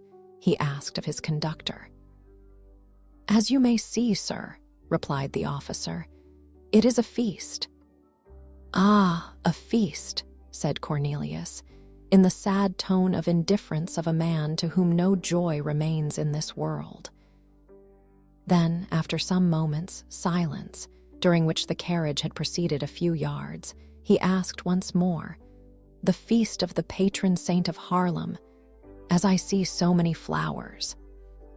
"It is, indeed, a feast in which flowers play a principal part." "Oh, the sweet scents! Oh, the beautiful colors!" cried Cornelius. "Stop, that the gentleman may see," said the officer, with that frank kindliness which is peculiar to military men, to the soldier who was acting as postilion. "Oh, thank you, sir, for your kindness," replied Van Baerle in a melancholy tone. "The joy of others pains me. Please spare me this pang." "Just as you wish. Drive on. I ordered the driver to stop because I thought it would please you, as you are said to love flowers, and especially that the feast of which is celebrated today." "And what flower is that?" "The tulip." "The tulip," cried Van Baerle, "is today the feast of tulips." "Yes, sir, but as this spectacle displeases you, let us drive on." The officer was about to give the order to proceed, but Cornelius stopped him, a painful thought having struck him. he asked with faltering voice. "Is the prize given today, sir?" "Yes, the prize for the Black Tulip." Cornelius's cheek flushed, his whole frame trembled, and the cold sweat stood on his brow. "Alas." "Sir," he said, "all these good people will be as unfortunate as myself, for they will not see the solemnity which they have come to witness, or at least they will see it incompletely." "What is it you mean to say?"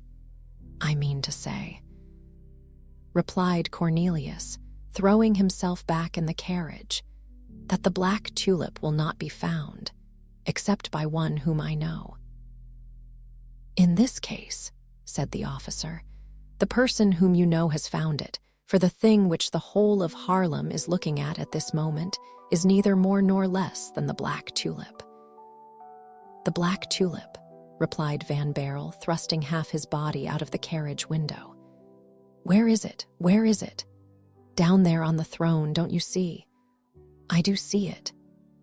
"Come along, sir," said the officer. "Now we must drive off." "Oh, have pity, have mercy, sir," said Van Baerle. "Don't take me away. Let me look once more. Is what I see down there the Black Tulip? Quite black, is it possible? Oh, sir, have you seen it? It must have specks, it must be imperfect, it must only be dyed black. Ah, if I were there, I should see it at once. Let me alight, let me see it close, I beg of you." "Are you mad, sir? How could I allow such a thing?" "I implore you. But you forget that you are a prisoner."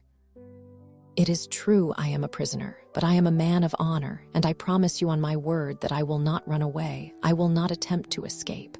Only let me see the flower." "But my orders, sir, my orders." And the officer again made the driver a sign to proceed. Cornelius stopped him once more. "Oh, be forbearing, be generous. My whole life depends upon your pity. Alas, perhaps it will not be much longer. You don't know, sir, what I suffer. You don't know the struggle going on in my heart and mind. For after all," Cornelius cried in despair, "if this were my tulip, if it were the one which has been stolen from Rosa. Oh, I must alight, sir. I must see the flower. You may kill me afterwards if you like, but I will see it. I must see it. Be quiet, unfortunate man, and come quickly back into the carriage. For here is the escort of His Highness the Stadtholder. And if the prince observed any disturbance or heard any noise, it would be ruin to me as well as to you." Van Baerle, more afraid for his companion than himself, threw himself back into the carriage. But he could only keep quiet for half a minute, and the first 20 horsemen had scarcely passed when he again leaned out of the carriage window, gesticulating imploringly towards the stadtholder at the very moment when he passed. William, impassible and quiet as usual, was proceeding to the green to fulfill his duty as chairman. He held in his hand the roll of parchment, which, on this festive day, had become his baton. Seeing the man gesticulate with imploring mien, and perhaps also recognizing the officer who accompanied him, His Highness ordered his carriage to stop. In an instant, his snorting steed stood still, at a distance of about 6 yards from the carriage in which Van Baerle was caged. "What is this?" the prince asked the officer, who at the first order of the stadtholder had jumped out of the carriage and was respectfully approaching him. "Monseigneur," he cried, "this is the prisoner of state whom I have fetched from Loewestein and whom I have brought to Haarlem according to your Highness's command. What does he want?" "He entreats for permission to stop here for a minute." "To see the Black Tulip, Monseigneur," said Van Baerle, clasping his hands. "And when I have seen it, when I have seen what I desire to know, I am quite ready to die, if die I must. But in dying I shall bless your Highness's mercy for having allowed me to witness the glorification of my work. It was, indeed, a curious spectacle to see these two men at the windows of their several carriages, the one surrounded by his guards, and all-powerful, the other a prisoner and miserable. The one going to mount a throne, the other believing himself to be on his way to the scaffold. William, looking with his cold glance on Cornelius, listened to his anxious and urgent request. Then, addressing himself to the officer, he said, "Is this person the mutinous prisoner who has attempted to kill his jailer at Lowenstein?" Cornelius heaved a sigh and hung his head. His good, tempered, honest face turned pale and red at the same instant. These words of the all-powerful prince, who by some secret messenger unavailable to other mortals had already been apprised of his crime, seemed to him to forebode not only his doom, but also the refusal of his last request. He did not try to make a struggle or to defend himself, and he presented to the prince the affecting spectacle of despairing innocence, like that of a child, a spectacle which was fully understood and felt by the great mind and the great heart of him who observed it. Allow the prisoner to alight, and let him see the Black Tulip. It is well worth being seen once. "Thank you, Monseigneur, thank you," said Cornelius, nearly swooning with joy and staggering on the steps of his carriage. Had not the officer supported him, our poor friend would have made his thanks to His Highness prostrate on his knees with his forehead in the dust. After having granted this permission, the prince proceeded on his way over the green amidst the most enthusiastic acclamations. He soon arrived at the platform, and the thunder of cannon shook the air. Chapter 33. Van Baerle, led by 4 guards who pushed their way through the crowd, sidled up to the Black Tulip, towards which his gaze was attracted with increasing interest the nearer he approached to it. He saw it at last, that unique flower, which he was to see once and no more. He saw it at the distance of 6 paces, and was delighted with its perfection and gracefulness. He saw it surrounded by young and beautiful girls, who formed, as it were, a guard of honor for this queen of excellence and purity. And yet, the more he ascertained with his own eyes the perfection of the flower, the more wretched and miserable he felt. He looked all around for someone to whom he might address only one question.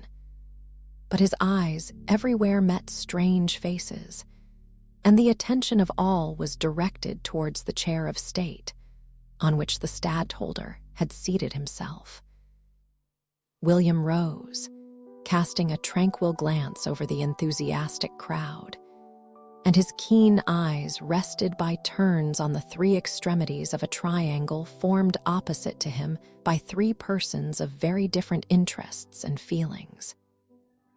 At one of the angles, Boxtel, trembling with impatience, and quite absorbed in watching the prince, the gilders, the Black Tulip, and the crowd.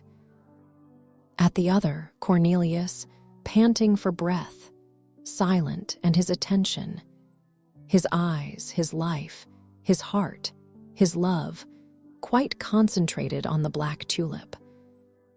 And thirdly, standing on a raised step among the maidens of Haarlem, a beautiful Frisian girl, dressed in fine scarlet woolen cloth, embroidered with silver and covered with a lace veil, which fell in rich folds from her headdress of gold brocade. In one word, Rosa, who, faint and with swimming eyes, was leaning on the arm of one of the officers of William. The prince then slowly unfolded the parchment and said, with a calm, clear voice, which, although low, made itself perfectly heard amidst the respectful silence, which all at once arrested the breath of 50,000 spectators. "You know what has brought us here. A prize of 100,000 guilders has been promised to whosoever should grow the black tulip. The black tulip has been grown. Here it is before your eyes, coming up to all the conditions required by the program of the Horticultural Society of Haarlem. The history of its production and the name of its grower will be inscribed in the Book of Honor of the city. Let the person approach to whom the black tulip belongs. In pronouncing these words, the prince, to judge of the effect they produced, surveyed with his eagle eye the three extremities of the triangle. He saw Boxtel rushing forward. He saw Cornelius make an involuntary movement. And lastly, he saw the officer who was taking care of Rosa lead, or rather push her forward towards him. At the sight of Rosa, a double cry arose on the right and left of the prince. Boxtel, thunderstruck, and Cornelius, in joyful amazement, both exclaimed, "Rosa, Rosa! This tulip is yours, is it not, my child?" said the prince. "Yes, Monseigneur," stammered Rosa, whose striking beauty excited a general murmur of applause. "Oh," muttered Cornelius, "she has then belied me when she said this flower was stolen from her. Oh, that's why she left Lowenstein. Alas, am I then forgotten, betrayed by her whom I thought my best friend on earth?" "Oh," sighed Boxtel, "I am lost." "This tulip," continued the prince, "will therefore bear the name of its producer and figure in the catalogue under the title Tulipa nigra Rosa barlensis, because of the name Van Baerle, which will henceforth be the name of this damsel." And at the same time, William took Rosa's hand and placed it in that of a young man, who rushed forth, pale and beyond himself with joy, to the foot of the throne, saluting alternately the prince and his bride, and who, with a grateful look to heaven, returned his thanks to the giver of all this happiness. At the same moment, there fell at the feet of the President Van Sistens another man, struck down by a very different emotion. Boxtel, crushed by the failure of his hopes, lay senseless on the ground. When they raised him and examined his pulse and his heart, he was quite dead. This incident did not much disturb the festival, as neither the prince nor the president seemed to mind it much. Cornelius started back in dismay, when in the thief, in the pretended Jacob, he recognized his neighbor, Isaac Boxtel, whom, in the innocence of his heart, he had not for one instant suspected of such a wicked action. Then, to the sound of trumpets, the procession marched back without any change in its order, except that Boxtel was now dead, and that Cornelius and Rosa were walking triumphantly side by side and hand in hand. On their arriving at the Hôtel de Ville, the prince, pointing with his finger to the purse with the 100,000 guilders, said to Cornelius, "It is difficult to say by whom this money is gained, by you or by Rosa. For if you have found the black tulip, she has nursed it and brought it into flower. It would therefore be unjust to consider it as her dowry. It is the gift of the town of Haarlem to the tulip." Cornelius wondered what the prince was driving at. The latter continued, "I give to Rosa the sum of 100,000 guilders, which she has fairly earned and which she can offer to you. They are the reward of her love, her courage, and her honesty. As to you, sir, thanks to Rosa again, who has furnished the proofs of your innocence." And saying these words, the prince handed to Cornelius that fly-leaf of the Bible on which was written the letter of Cornelius de Witt, and in which the third bulb had been wrapped. "As to you, it has come to light that you were imprisoned for a crime which you had not committed. This means that you are not only free, but that your property will be restored to you. As the property of an innocent man cannot be confiscated. Cornelius Van Barrel, you are the godson of Cornelius de Witt and the friend of his brother John. Remain worthy of the name you have received from one of them, and of the friendship you have enjoyed with the other. The two de Witts, wrongly judged and wrongly punished in a moment of popular error, were two great citizens, of whom Holland is now proud. The prince, after these last words, which contrary to his custom, he pronounced with a voice full of emotion, gave his hands to the lovers to kiss, whilst they were kneeling before him. Then heaving a sigh, he said, "Alas! You are very happy, who, dreaming only of what perhaps is the true glory of Holland, and forms especially her true happiness, do not attempt to acquire for her anything beyond new colors of tulips." And casting a glance towards that point of the compass where France lay, as if he saw new clouds gathering there, he entered his carriage and drove off. Cornelius started on the same day for Dort with Rosa, who sent her lover's old housekeeper as a messenger to her father to apprise him of all that had taken place. Those who, thanks to our description, have learned the character of old Griffiths will comprehend that it was hard for him to become reconciled to his son-in-law. He had not yet forgotten the blows which he had received in that famous encounter. To judge from the wheels which he counted, their number, he said, amounted to 41. But at last, in order, as he declared, not to be less generous than His Highness the Stadtholder, he consented to make his peace. Appointed to watch over the tulips, the old man made the rudest keeper of flowers in the whole of the 7 provinces. It was indeed a sight to see him watching the obnoxious moths and butterflies, killing slugs, and driving away the hungry bees.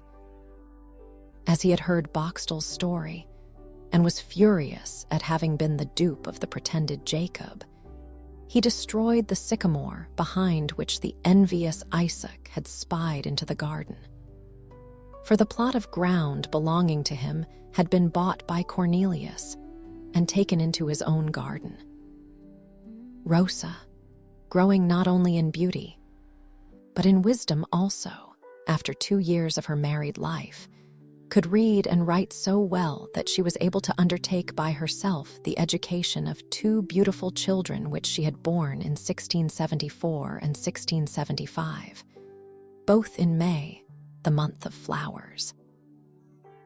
As a matter of course, one was a boy, the other a girl, the former being called Cornelius, the other Rosa. Van Barrel remained faithfully attached to Rosa and to his tulips. The whole of his life was devoted to the happiness of his wife and the culture of flowers, in the latter of which occupations he was so successful that a great number of his varieties found a place in the catalogue of Holland. The 2 principal ornaments of his drawing room were those 2 leaves from the Bible of Cornelius de Witt, in large golden frames. One of them containing the letter in which his godfather enjoined him to burn the correspondence of the Marquis de Louvois, and the other his own will, in which he bequeathed to Rosa his bulbs under condition that she should marry a young man of from 26 to 28 years, who loved her and whom she loved, a condition which was scrupulously fulfilled, although, or rather because, Cornelius did not die. And to ward off any envious attempts of another Isaac Boxtel, he wrote over his door the lines which Grotius had, on the day of his flight, scratched on the walls of his prison. Sometimes one has suffered so much that he has the right never to be able to say, "I am too happy."